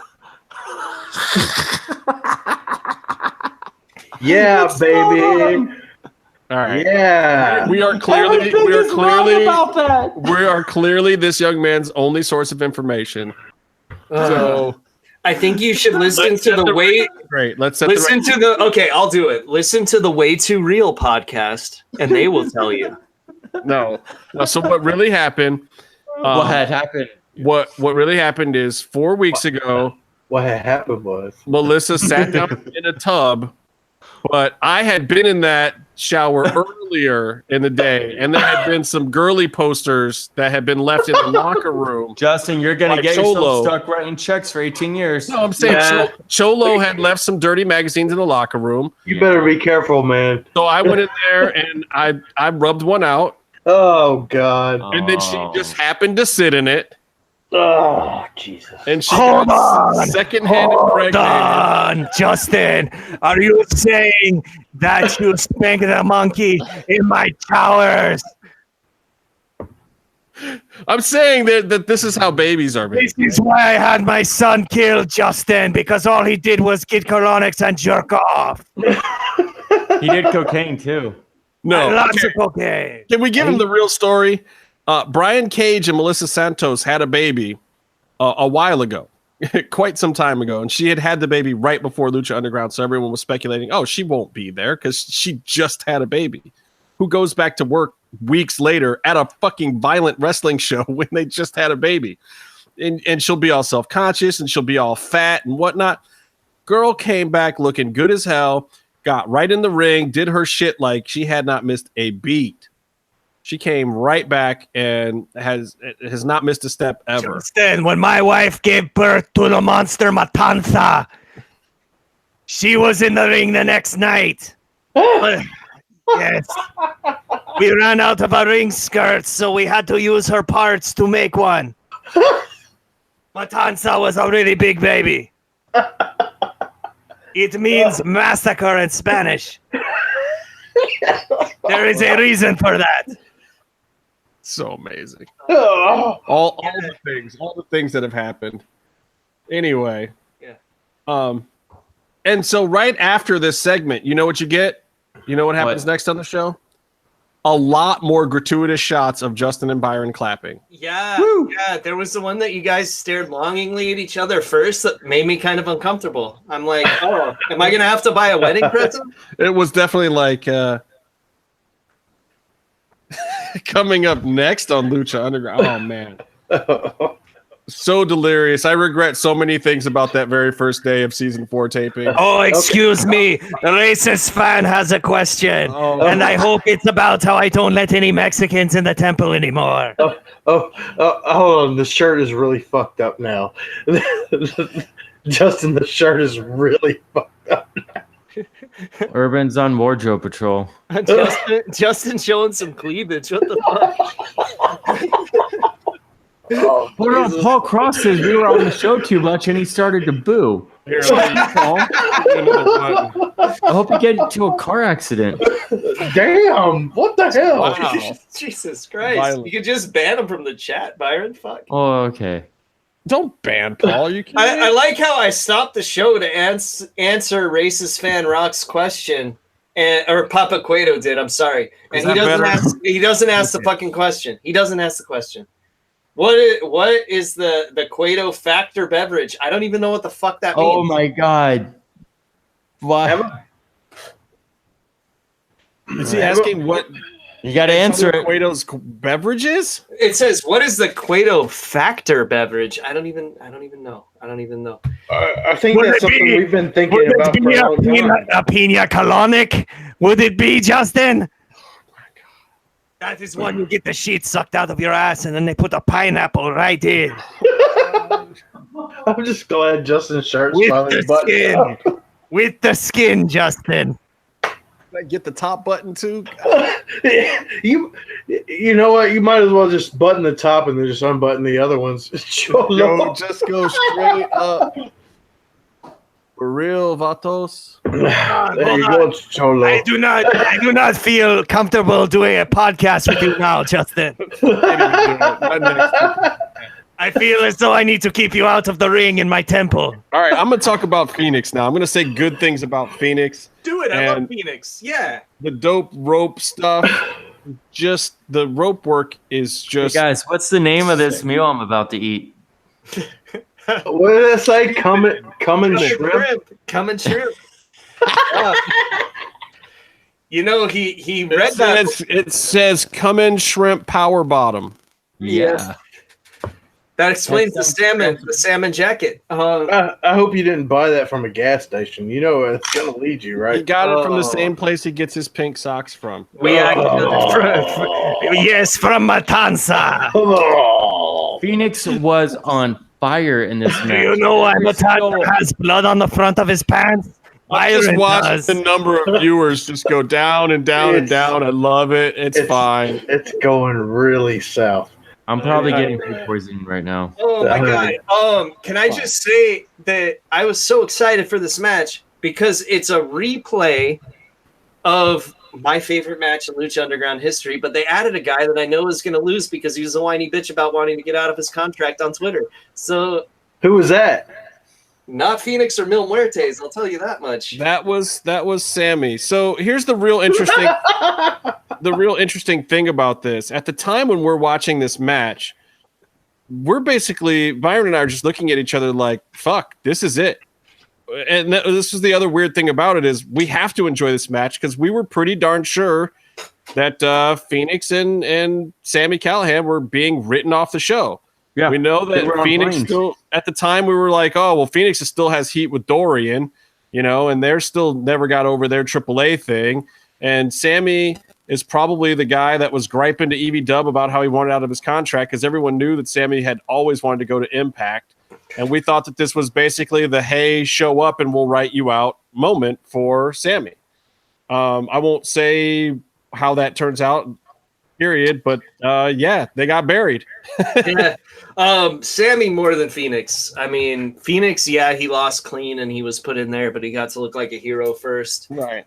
Sammy got absolutely fucking murdered by Ivelisse with a hammer. And well, yeah. So I'm going to talk about some of the inside stuff that you would only know if you were there. The flowers, first of all, there was a lot of flower spots. I don't even think you see them all in the show, but they got everywhere and they made all the mats super slippery. They actually took up the Modelo mats for this match, I believe, which made it even more slippery, which was strange to us that night. Maybe they didn't want to wreck them. I don't know if we could figure that out, but that also took a lot of time for them to change. Have you ever drank Modelo? I mean, yeah. You got to get rid of that shit. It just fucking hurts your stomach, man. Oh, I love it. I love the Modelo Negro. There goes that sponsorship. Oh. But then, so everything was slippery, like seconds into the match. The guys, when they were running around the ring, like Sammy does his spot where he runs around, he was like slipping and falling and sliding, a bunch of shit you never saw. Do you know what else was slippery, Justin? The pink sock. My butthole lips from all the violence. I had to do it. I didn't stop you. I could have stopped you. I have a mute button. I didn't stop it. My own fault. So okay, this match was awesome though, dude. The table spots too, though. So they set up that table over in front of the Believers bleachers, and apparently they're having tables shipped in from New Japan now because that they went for that table several times, and it was a lot slower in real life than what you actually saw on television when they finally got to it. But those guys were like bumping and acting dazed and like talking to each other like, are we going to keep going for this table, or do we just say fuck it, like, or just throw Mill at it because his ass is way bigger and he'll just take that table right the fuck out. Well, they blew the first spot on the table because it was too damn slippery out there. Oh man. Yeah, so note to self, when doing a casket match, you know, funeral flowers is one thing, but maybe not putting them all around the ring, because they had more of them because there were 3 caskets, and each casket had one of the guys' faces spray painted on it. Or maybe don't put water and get fake flowers. You know, that could work too. Possibly. Authenticity. Yeah. I guess. But it took like 3 or 4 spots to finally get Mill through the table, but the just a good old-fashioned power bomb got it done. Yeah, it's you know, I liked this match a lot. It was everything I wanted in a wrestling match, pretty much. It was really fucked up and violent, and I thought it came across good on TV. I just have one gripe with it, and I know I've talked to you guys about it. It's the announcing, because Byron can pull some video evidence here for us where DJ was on our show talking about how the announcers don't know about the backstage bits, which has been established. Right. Urban, I know you know that too. Right? I don't know anything, man. Like, this has always been a thing on the show that the announcers don't know what's going on backstage, right? Yeah. Okay. Yeah. Suddenly, Vampiro and Matt Stryker both knew all of Mil Muertes' backstory about being buried in the fucking earthquake, and were filling us all in on commentary. Oh, wow. Yeah. Yeah, that doesn't really make a lot of sense. Because they're really not supposed to acknowledge the supernatural stuff on commentary either. But I mean, they kind of have to now because they have people teleporting in front of them, right? Like, they got to acknowledge some of it. But it's, you know, I just thought it sucked because that's one more thing that they're taking out of the show that made it unique. What's the other thing? Oh, geez, a lot of stuff. What is that, Lucha? The Mexicans, Byron. Yeah, I think that's the other thing that Casey is missing. All the actual luchadors, and the ones that they have just wrestle on like 5 other shows anyway now. So it's like they're not unique there either. Let's have half the roster do Impact, you know. But again, it didn't really hurt this episode. Oh, and the thing I liked about this match too is this was at the point in time when there had been all this hubbub about how there was nothing to jump off of in Lucha Underground. And this is the very first day, the very first set of tapings. And here's Phoenix standing at the top of this motherfucker, all the way up in the rafters, up on top of this new structure that's supposed to be the elevator or cold storage shaft or whatever. And he takes a jump, which scared the shit out of everybody live because it looked like he was going to overshoot that standing room and actually land in the open spot down by the bleachers and really fuck himself up. It was a great spot, you know. Oh, man. Probably was also Drago face bumping on the fucking mat. Oh, Phoenix took some bad bumps in this one too, man. At least they edited some of the Drago face plants out. Shit, man. I got to put over that shot at the top of the stairs with Mil coming out of the doors where they're like, "Where's Mil Muertes?" And he's like, "Here's Johnny." Fucking great. That was great. Mil also did, however, break those fucking doors because they were already fucked up during Aztec Warfare that night, and then once Mil did that, those doors were not right the next day, and they were an issue that whole weekend because of how much those heavy refrigerator doors. Yeah, on bad casters. Yeah, the fucking Star Trek fucking doors. Should have hired Urban. Oh, they should have done sound effect. Okay, so we have to talk about the evil East in the room. I don't say the elephant in the room anymore. We have to talk about the evil East in the room. Oh, she came out with a hammer and she started screaming stuff, and then Vampiro killed all of the dramatic tension of the thing by saying, "You better not come late to her." Well, okay. So I gotta ask Casey before I even talk about this. how did this look? And Urban, you too. Did you see this one, Urban? I don't know if you saw it, but I haven't seen shit. I live in Texas. I don't have cable. So I want to know, Casey, how did this look on TV to you with the hammer? I thought it looked fine. I mean, it looked kind of stupid when she kept hitting him with the stick, but the first couple shots looked fairly good, and they put a little sound effect in there that made him sound kind of cool. And which, by the way, I like. I know you guys hate the sound effecty thing, but I see those fucking Batman pow, zip, bang, like every time they do those. Oh, that's season 5, Justin. Don't worry. Those ridiculous sound effects. I feel that comic book nature that they're going for. Personally, God, I like spoiler alert. Jesus. Yeah, and that's before someone on Reddit says we just confirmed season 5. No, we didn't. But yeah, this. I thought it looked good. I thought it was when he started bleeding, even though it was a really weird edit jump cut to him bleeding. Yeah, I'll explain why that happened in a minute. Yeah, somebody has to show me this because I have to see this. I'm interested in the jump cut. So it's weird. So what happens is there's what happens, and then there's clearly what was supposed to happen, and then there's whatever actually ended up on TV. And there are 3 completely different things. So what you get on TV is Ivelisse comes to the ring. She grabs brings a hammer with her, and she proceeds to pretty much break Jeremiah's hands while he's holding onto the ropes dangling above the open coffin. But he doesn't fall in right there. He kind of fights his way back. But then she goes for his hand again. When she went for his hand again, I believe she was supposed to go for a headshot then, but didn't.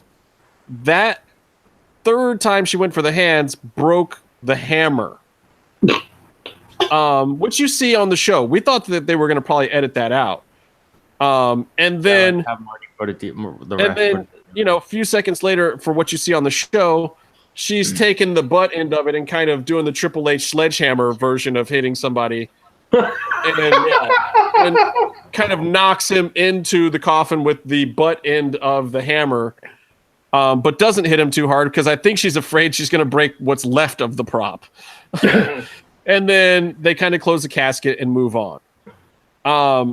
What I believe was intended to, or what we saw, let me tell you what we saw live. What we saw live is she comes out, she does the hand things, and then the hammer breaks. And then Sammy is looking around, and she's looking around, and they don't really know what to do. There's both Knox and Marty are reffing the match. You can tell that they're in the headset trying to figure out what to do, like if they do the go home for this moment or if they're waiting on a new prop or what. So DJ was yelling at somebody, right? Yeah, like the whole thing broke down, and Evie wasn't really covering, and it was her spot. Like, Sammy's just up there holding on because he's supposed to fucking die and fall into the coffin. Damn. And clearly there's supposed to be a headshot coming. It is uncomfortably long, the amount of pause. I don't know if he gigged himself or if that was hard. I think he actually stopped and bladed in there somewhere. I don't know. For the headshot. Well, if he was professional, he would have. Evie looks back to Marty and gets some kind of sign. I didn't see what Marty said to her, but then she still doesn't do anything. And she's kind of like pretending like she's going to hit him or yelling at him or something.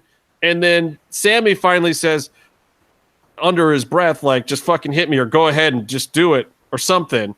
And then she finally starts wailing him with the butt end of the hammer and puts him in the coffin. And at the same time, I'm pretty sure I saw somebody from props at the side where Stolman would have been. I bet Stolman would have actually handled this. But somebody come out from the side with another hammer or a wrench or some other kind of prop.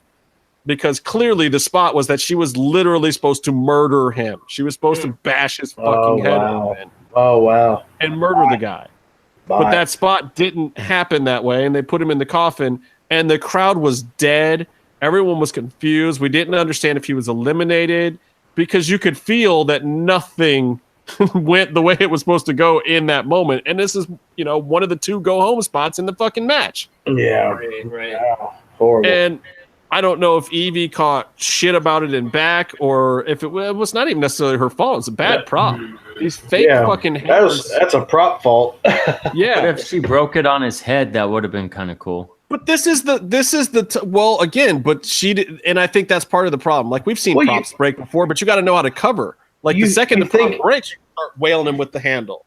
Well, I mean, if you think like if the prop broke after she hit him in the first place, like they could have cut to at least some blood or something on his face and then put him in the fucking casket. But she hadn't hit him in the head. Which is why it's so weird on the show, because you see Jeremiah bleeding from the head before she ever actually hits him in the head in the edit on the show. Oh wow. Yeah. Like, why don't you pick up the top part of the hammer that broke off and just stab him in the eye with it? Gig him. Well, the other problem is the way that he did the coffin spot. It would have worked if he was bleeding already, if she had hit him a couple times and then pulled back and then gave him a big one that sent him into the coffin. But she just kind of noogies him up and pushes him right in the coffin. So there's no cut point to see her hit him and then see the blood. It just didn't work on so many levels. Like it was just a blown spot. Now, the good thing is failure to perform under pressure. But kudos to Evie Dub and the post-production team. It doesn't feel that bad when you watch it at all. Like, I will give them all the credit in the world. They kind of fixed it in the edit. I'd have to see it. Oh, I'm just watching Pentagon kick the shit out of Caristico right now. Oh, yeah. Showed up in CMLL, which we called on the show. That's happening right now? Yeah. Well, it happened like a half hour ago. Right, and Phoenix was there tonight too, right? Yeah, he wrestled Cavernario, I think. I have to watch that. Yeah, me too. That sounds like good stuff. I'm sure that's what Mutter is doing right now. Did you guys think this was a good closing segment? Did you like, okay, I mean, not like the show, but the match, like that it went back to Phoenix and Mill? I think that's where the focus had to be. Yeah, no, this was great. So yeah, once Jeremiah was gone, the problem was the audience was sucked so dry, and it was so weird being there for this. I mean, this was the day that of all days this season, if I could have just missed it and enjoyed it on TV, because all the reaction to this week's episode was really good.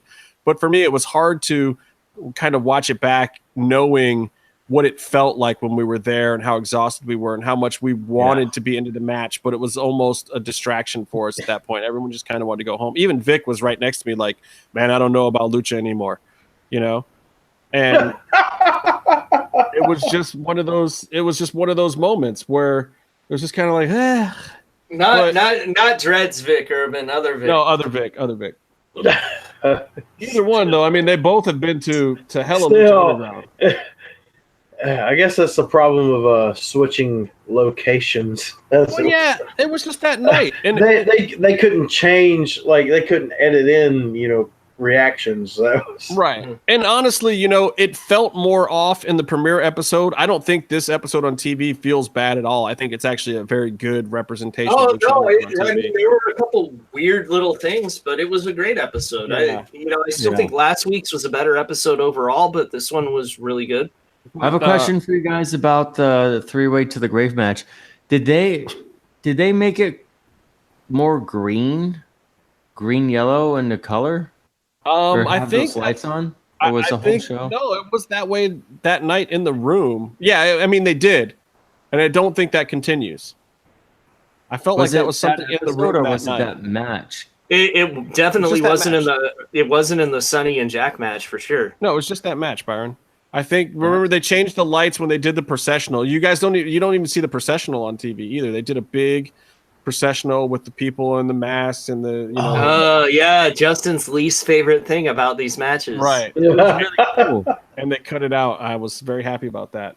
They still had them take the people out, which is cool, but they had dancers and everything. So the one weird part, Casey, though, about the Phoenix and Mill thing was that first big bump that Phoenix takes into the coffin. Oh. He did not land right, and there was a big, long pause there. And I think he landed right on his fucking head. I can understand that. I think Knox ran in there to check on him or something, and there's a big pause there, and everyone was kind of breathless of like, damn, did Phoenix just die like the wrong way? Like this wasn't, and it wasn't a botch spot on Mill's part at all. Phoenix just took the bump wrong. I think he over his body. Yeah, he threw himself into it. He was trying to sell it and make it look bigger. I think it wasn't the way that Mill threw him into it at all. That's Phoenix. That's Phoenix, exactly. He did it to himself. But that was kind of scary, and that was pretty pretty sick thud, as they say. But I liked the ending. I liked, the Katrina wanting to hump Phoenix's casket once he died, and Melissa barely being able to announce it. Like, the whole thing was creepy and weird, and the ending was good. Like, honestly, in the room, we were all like cheering when Melissa was like breaking down announcing the winner. It was so awkward and funny, and she played it perfectly. I loved it. And I thought it came off good on the show too. You didn't like it? He's in the temple, and we like it when the baby faces are sad in the temple. And Mil Muertes fucking rules. Come on, man. It was a real interesting development. It was really interesting when Katrina shunned Mil. The whole thing was kind of interesting. I liked it. I liked where it was going, and we're left with like, fuck. Has Lucha Underground just killed off two of its best characters? Have we just killed off Phoenix and Jeremiah? Oh, they killed off one of their best characters in Jeremiah Crane as well. Sorry, I don't think we ever got to see what Jeremiah Crane's character was because everything went wrong for him and then he wanted to quit. So he has a whole thing. His ex-girlfriend is a half ghost, and he's trying to win her back from an undead non-Undertaker. Well, that's hopefully what we'll get to see. We'll get to see next week what she does with Phoenix and or Jeremiah's body to bring herself back to life. That will be very interesting. Well, Jeremiah's doesn't have magic powers. He doesn't have the magic wiener life. Right. So she's really interested in Phoenix. Basically, they're just going to roll Jeremiah's coffin out back and throw it in the dumpster, right? Yeah. God, I hope so. I have a question. Yep. Byron, do they pay you enough to run the air conditioner in Florida? Why? Is he looking sweaty again? You look very fucking sweaty. My face is dry. You look sweaty as hell. Have you not slept in a few days? Is that what's No, I haven't slept in like 3 weeks. Oh, okay. That's what it is. Sorry, I didn't mean to bring that up. I took a shower right before the show. My hair might be a little bit wet. All right, Casey, it's your favorite part. The last segment is your boy, Papa Cueto. Oh, you see, Justin. Oh my God, his cell phone is right next to the microphone. It's not mine. It's not mine. I don't think it's mine, but all right, Justin. Let me tell you how it went down. You see, my son has shackles on his wrist to prevent him from jerking off. You see, and I have the key that contains his soul, and I broke the key, and now he has no soul, but he has the dick of a god. You see, and the balls of a man. I like this. Papa Cueto's vicious, man. He's basically, he was sentimental and insisted that, if this god was going to inherit his son's body, that his son's soul still be kept in this key, so part of him was still alive all this time. Basically, Matanza was losing and was kind of becoming a bitch character because he still had his son's soul in the key, and it kept that sliver of humanity in him that made Matanza just a bitch for the last half of season 3 and most of this season. And so now Matanza is nobody's bitch because he is just a full god, and there was like glowy shit and broken keys and broken shackles and probably some like fucking broken hymens. I don't know, but well, I mean, I think that Dario basically is dead, and Matanza is basically just now this monster and not Papa Cueto's son anymore. It's just this monster, which is great. I love that DJ. This is DJ and Roach's idea of what to do with the monster. Like, man, we made this guy such a monster. What do we do with him in season 4? I don't know. Make him even more of a monster. Which is amazing. Like, they've written themselves into a place now where if Matanza doesn't come out and squash for, I don't know, the next 5 seasons, what have they done? Like, there's nothing they can do except either kill the character entirely or just let him squash the shit out of everyone. I mean, they just stopped short of revealing that he fucked Rey Mysterio to death while he was in the cage as well. I don't think they even got near that. Yeah. I felt like it was implied by the blood on his uniform. But well, I think that basically they just left Ray in the Boyle Heights temple, and that's where he still is. They just moved shop and just left him there. That sucks. It's hot there. Police never found the room where he was being kept. I think he's just still down there. Maybe he's sucking on Bale's bones now to stay alive. Oh, whoa. Bones, plural. Bones, not bone. Nobody's sucking on Bale's bone in this podcast. No. Bale bones. Oh, okay. The Bale other way. Bone marrow. Buy our new MMMshow shirts. Bale bone marrow. I was gonna actually do the episode 100 shirt. By the way, next week, episode 100. Wait, are we doing next week? We're doing the week after? We doing 3 months from now? I think it's gonna be next week. Oh, Can we do it at bullshit. 6 months? Can we do it 6 months from now instead? Maybe it I need won't a really little be vacation. episode 100.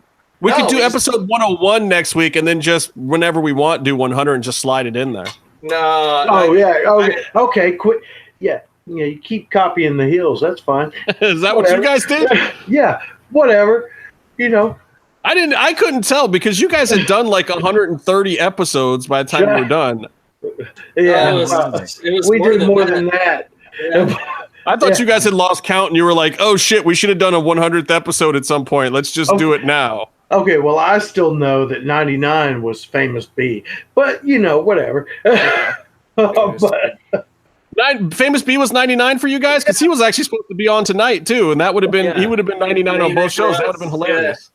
But he is a wrestler and he works on Fridays. Yeah, he got booked, so he was like, "Hey y'all, I can't do that shit today. I gotta make some money. Y'all ain't paying shit." So we're just gonna bury him for the rest of the show. I ain't gonna bury B. I love B. No, I do too. He's a good dude. Yeah, I do want to bury the writers of the show, Lucha Underground, just because I don't think they're listening to our podcast anymore. I think we're too mean, and I just want them to say, "Casey, we listen and we love you." That's not true. I know Evie Dub listened to last week. Oh, did he put over? Did they put over Papa Cueto? That's all I want. Evie Dub made it a point to establish that he's 4 years older than little Matt. That's true, but he worked at Survivor before Matt, so Matt is following. Clearly, he heard Byron trying to bury him.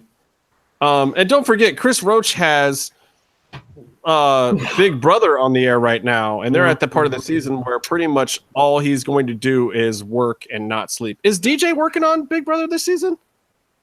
I don't know. DJ might be over there too. I don't know. He was all I know is that it only takes like 7 hours of the day to listen to an episode of our podcast, and that's not true. It only takes 3.5 if you listen on double speed. That's true. I just want them to put over my Papa Cueto impression. I don't really care if they listen to the rest of it. Like if we could just do, like if we do the best of Mass Republic, this is all best of Casey's fucking luchacentral.com.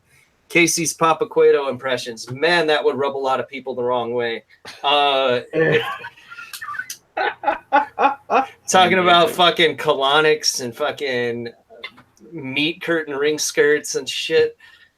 What do you have me do on this show? The good news is that if they ever do a Lucha Underground cartoon, I think that you are clearly in the running to play the part.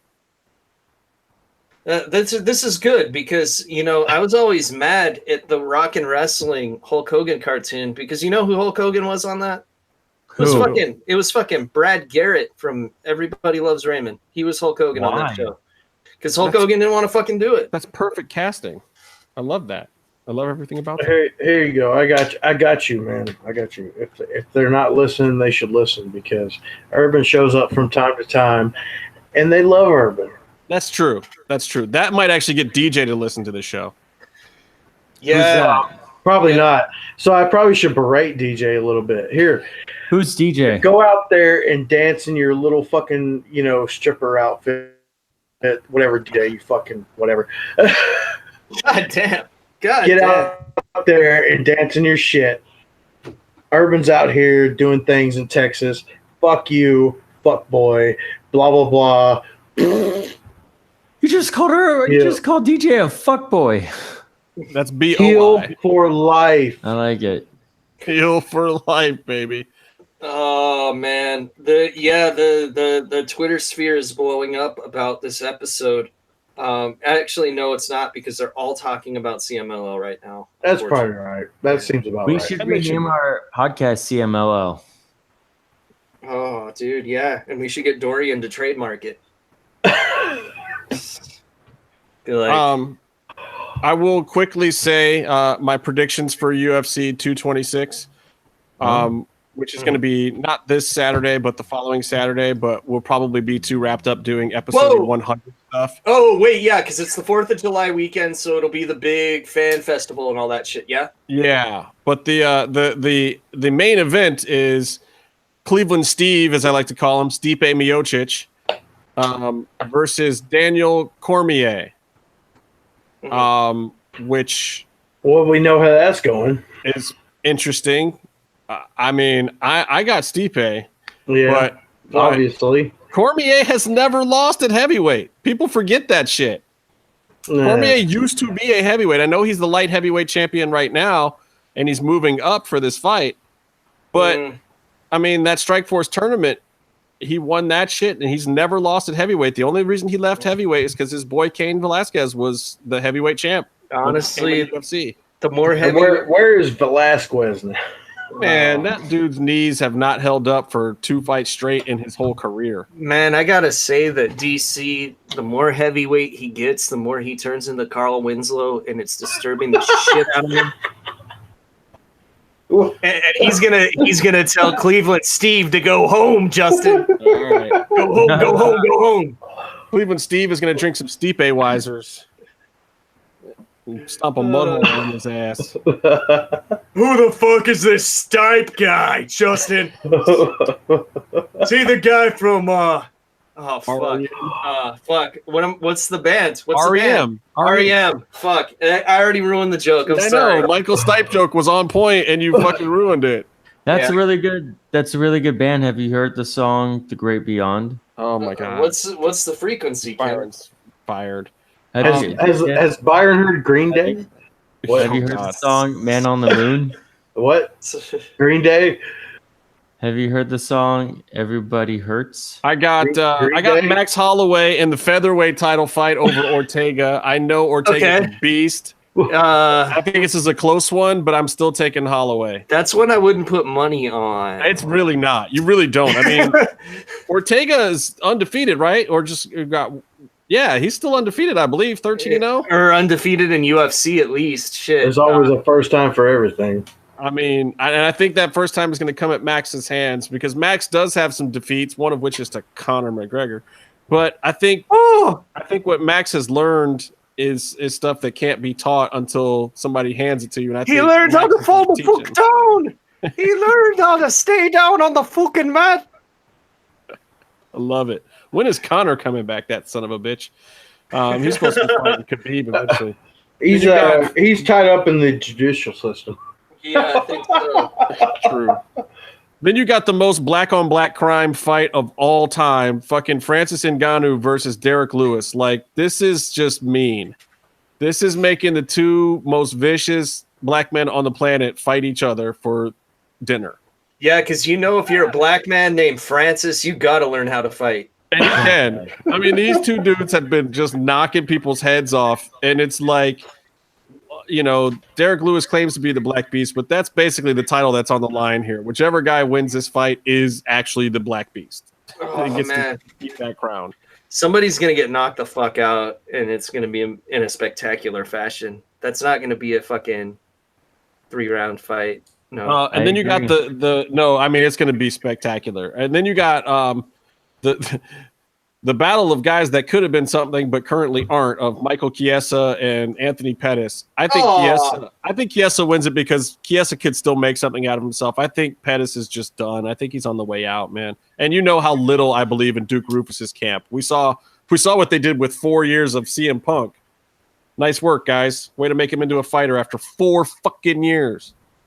He's so bad. Best in the world. Best in the world. Really bad. He should have been taking drugs. You got skinny Mike Jackson doing these numbers on all in his face. Just he looked like he was Fred Sanford fighting him. He was.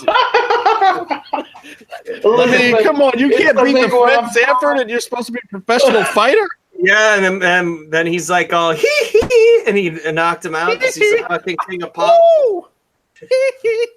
It was like playing fucking Moonwalker for the Sega Genesis and shit. He started dancing, and then Punk started dancing. Oh my god! I just listened to this soundtrack before we started this podcast, Casey. Oh, God. They booked Punk against a fighter who only knows how to fight on his feet. Like, he literally doesn't know how to throw a punch if they're on the mat. And he still couldn't win. He still couldn't do a respectable fight. Well, you know, Byron, and I say this with the love, I say this with the LOVE, that sometimes you don't have to fight on the ground. Who's this lady? Oh, Macaulay, is that you? Oh. Macaulay?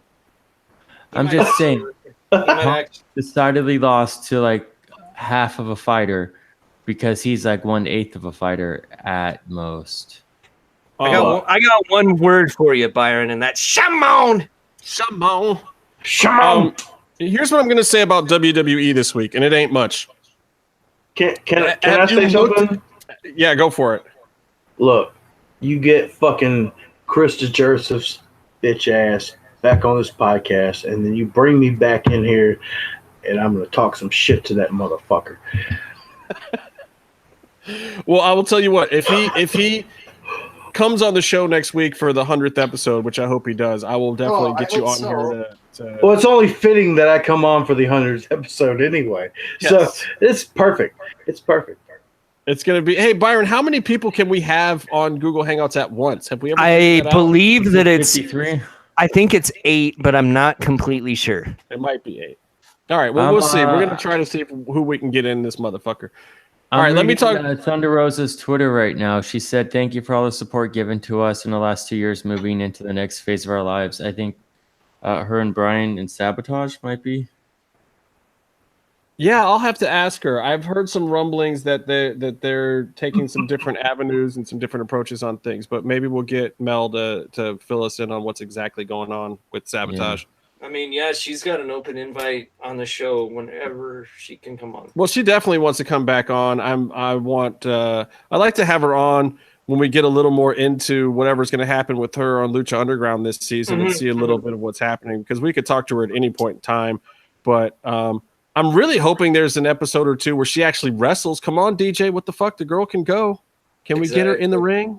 Exactly, and let's not give Little Dolls her other name, okay? Oh. I wonder if Ricky gave Wait, that maybe Rosa they named the Thunder. Maybe they named the doll after Rosa Mendez. Nope. No. Yes. Well, always big shout outs to Thunder Rosa, aka Cobra Moon. That's the homegirl. Yeah. And she has been all over. She's doing Ring of Honor. She's working. She's yes, sir. Beating up on all sorts of people. Okay, so here's the thing I'm gonna say about WWE right now. Apparently, they are booking Extreme Rules for the express purpose of people canceling the network. I do not understand any of the bookings, and some of them are okay, but they're not like money bookings. Like AJ versus Rusev, that's a good booking, but at the same time, I think they're giving us that booking because it's like, okay, internet fans, we don't care about this pay-per-view. Here you go, Smart Marks. Have your little Rusev moment. You know what's weird is like even Meltzer was like, I'm not sure what they're doing, but they were supposed to have like a 6-way match and they panicked, and now it's like Lashley versus Reigns. Yeah. And they got Alexa versus Nia because we haven't seen enough of that story yet. Well, what are any stipulations on that? I don't even know. I'd have to watch the show to know all the stipulations. Yeah. But I mean, the stipulation is that Ronda Rousey is out because of her 30-day suspension storyline, so she'll probably show up when she's not supposed to and have her Stone Cold moment and spray them all down with milk. Justin's just mad because I was right about what happened at Money in the Bank. Yeah, it was good though. I liked it. I liked everything that happened at Money in the Bank, and I liked them keeping Ronda off TV.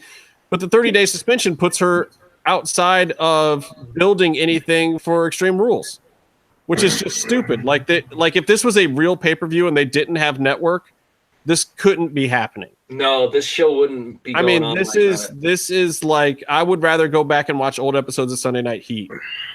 Yeah, because then at least you get to see like Reckless Youth or something. You know? Then you got Carmella versus Asuka with Ellsworth back in the mix. Maybe that could be interesting. You got the Bludgeon Brothers versus Team Hell No. Oh, god damn it. They're putting fuck Kane. Yeah. Oh yeah. And then Deleters of the World versus the B Team. You know, I wish I could have a career based on just imitating more successful wrestlers like Kevin Nash and The Undertaker. So then And Kane. There should be a Strowman, Kevin Owens angle going on. There should be a Hardy. Oh yeah, thing. It's Strowman and Owens in a cage, I think. But Maybe Shinsuke got bit by a dog, dude. You heard that story, right? Really? That happened? So they had bomb sniffing dogs at one of the arenas, and he was working out in the arena's gym, and the dog just attacked him and bit him. No, the dog didn't just attack him. When you are near an animal and you go like this, all of a sudden the motherfucker's gonna bite you. Nah, but dude, You gotta calm yourself. Try to punch the dog in a dick. Nah, dude, it's you can't make fun of a man with Parkinson's disease, Justin. Jesus Christ. Shinsuke doesn't have it. Oh. And I know that's the surprising part. Oh. Damn. You're thinking of Michael J. Fox. He's not Michael J. Fox. Did a dog bite Michael J. Fox? That's fucked up. No, I mean the Parkinson's. Man, that Curb Your Enthusiasm. Wait, was Michael J. Fox on Raw or SmackDown? Oh my God. Did he have a hover? Dude, what would Kushida think, man? Just follow the puffy jacket. Is WWE going to work with New Japan? No, it's not going to happen. They keep saying it and teasing it. Oh, and can I tell everyone, New Japan, you can watch a little bit of Vader that they put up on New Japan World for free. They put up Vader and Inoki on there, so you can see that match for free. Also, there's not a lot going on right now, so they've been like resorting to showing Ring of Honor and like CMLL shows. But you can see CMLL shows with Japanese commentary so that you can't hear any of the names of the wrestlers get announced and they don't show graphics. So if you don't already know who people are, you're fucked. That's weird. Yeah. No graphics. They really need graphics. But G1's coming up. G1's going to be great. It's going to have the blocks look fucking awesome for it. You're gonna probably watch. Urban's probably mad because he doesn't have the internet to watch. What? Do you have enough internet to watch G1? I have plenty of internet. Somebody give me the login. There you go. What? Should we do brackets? Don't do the what chance. Should we do brackets? What? Who?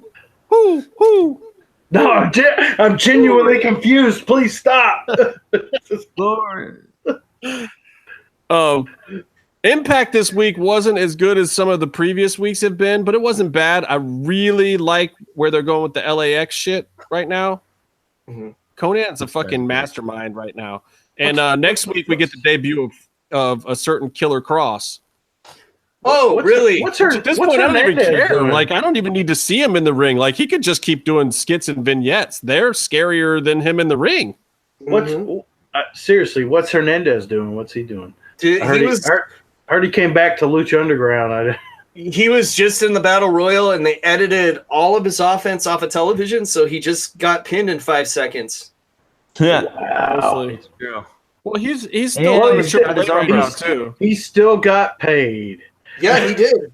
No, it sucks because I felt like with him, they had like a fucking hot angle, like a dude that hated it so much there that he left and now he's back. Like, that could be awesome. He's been doing good work down in AAA though. They've been keeping him booked. That's my boy. Man. I wonder how it's going for Hernandez with Conan down there. I think they're getting along pretty good. Well, he's in India right now. Oh, is he doing that thing? Yeah. He's cool. out there with Great Khali and everything. Oh, shit. That'll be fun. Don't drink the water. So everybody watch Impact next week too, though, because it is Cross's in-ring debut. That'll be interesting to see where they go with it. Fuck, man, I have seen nothing but positive buzz about Cross's character, and I love it. I love it because it's, the places I go, people shit on everything, and they're not shitting on Cross. No, I mean, I think, look, Sonny got a big reaction.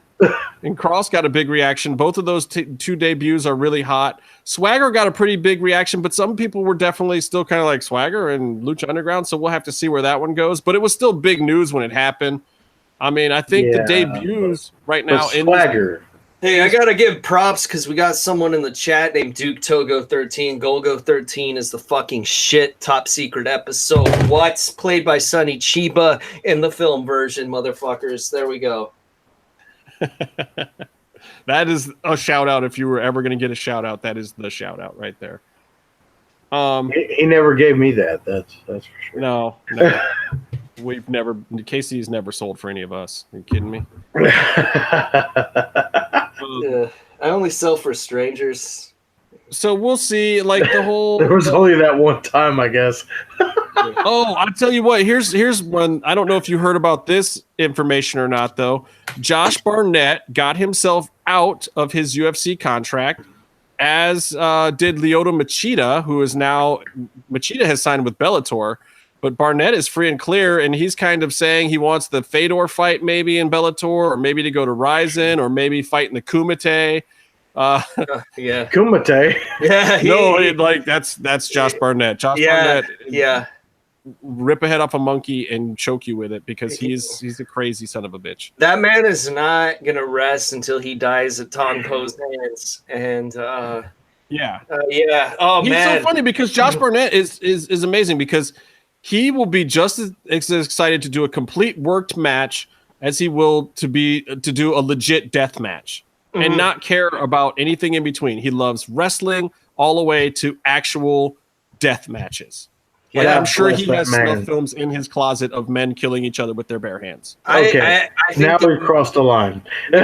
we need to sign him to Ring.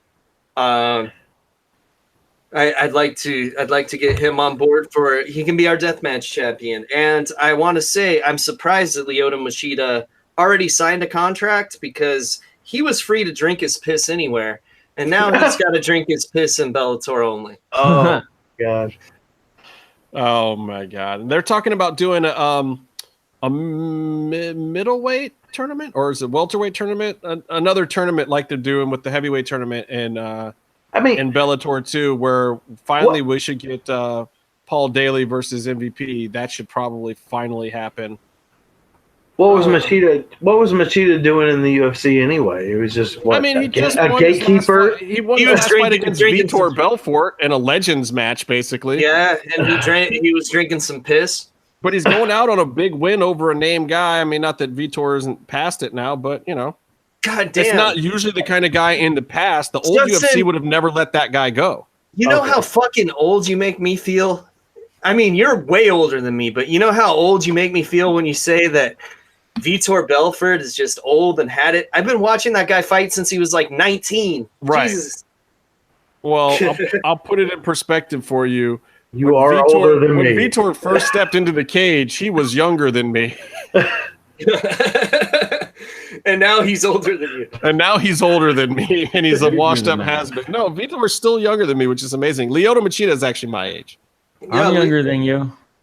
Yeah, we know. I'm younger. I'm younger than all of you. Well, Justin, can we sign you up for Lyoto's Fountain of Youth then? Yeah. Glass of piss every morning. I don't have anything else. Does anybody else have anything else? You need to drink piss on every podcast to preserve your youthful look. Yes, I will not. exactly. I will not Davari myself.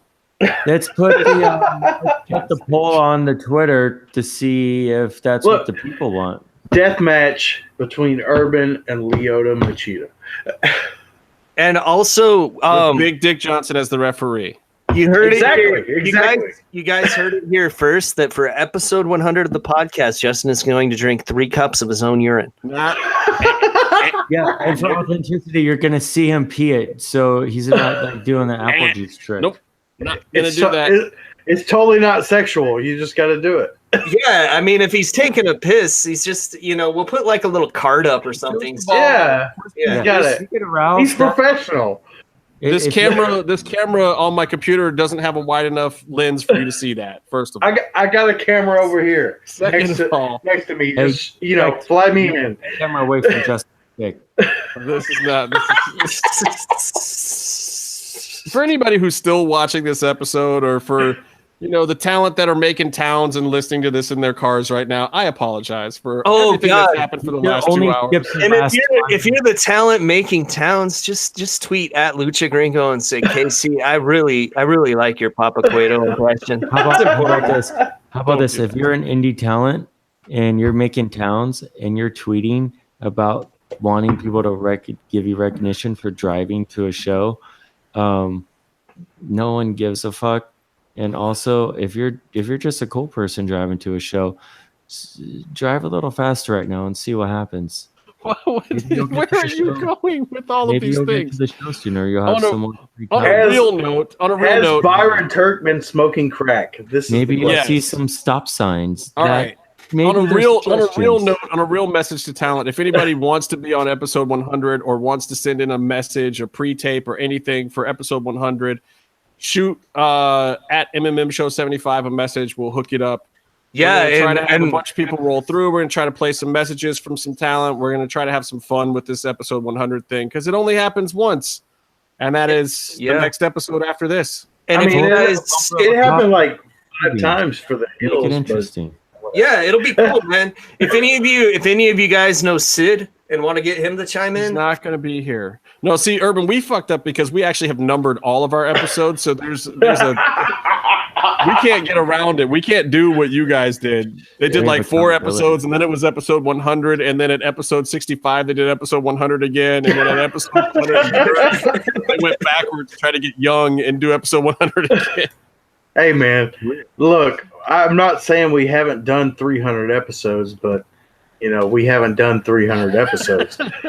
And I really would like to say hello to all the German listeners that joined us because of all the talking about drinking piss that we've done in the past 20 minutes. And colonics and Shiza, yes. Shiza, and docking. Guten Tag. Guten Tag. Guten Tag. We're actually Wunderbar. Guten Abend. Social media discussion about the MMM show. Use the hashtag pee in our mouth. Wow, please. We used to run a nice family show. Yeah, for like 2 episodes, and then I started coming on here. You got a little loose, and now we're fine. All right, guys, I'm done with this thing. Yeah. For Urban.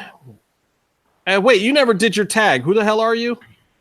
Urban Heretic 187 at URBANHERETIC 187. Until next time, stay calm and stay in the mix. Peanut.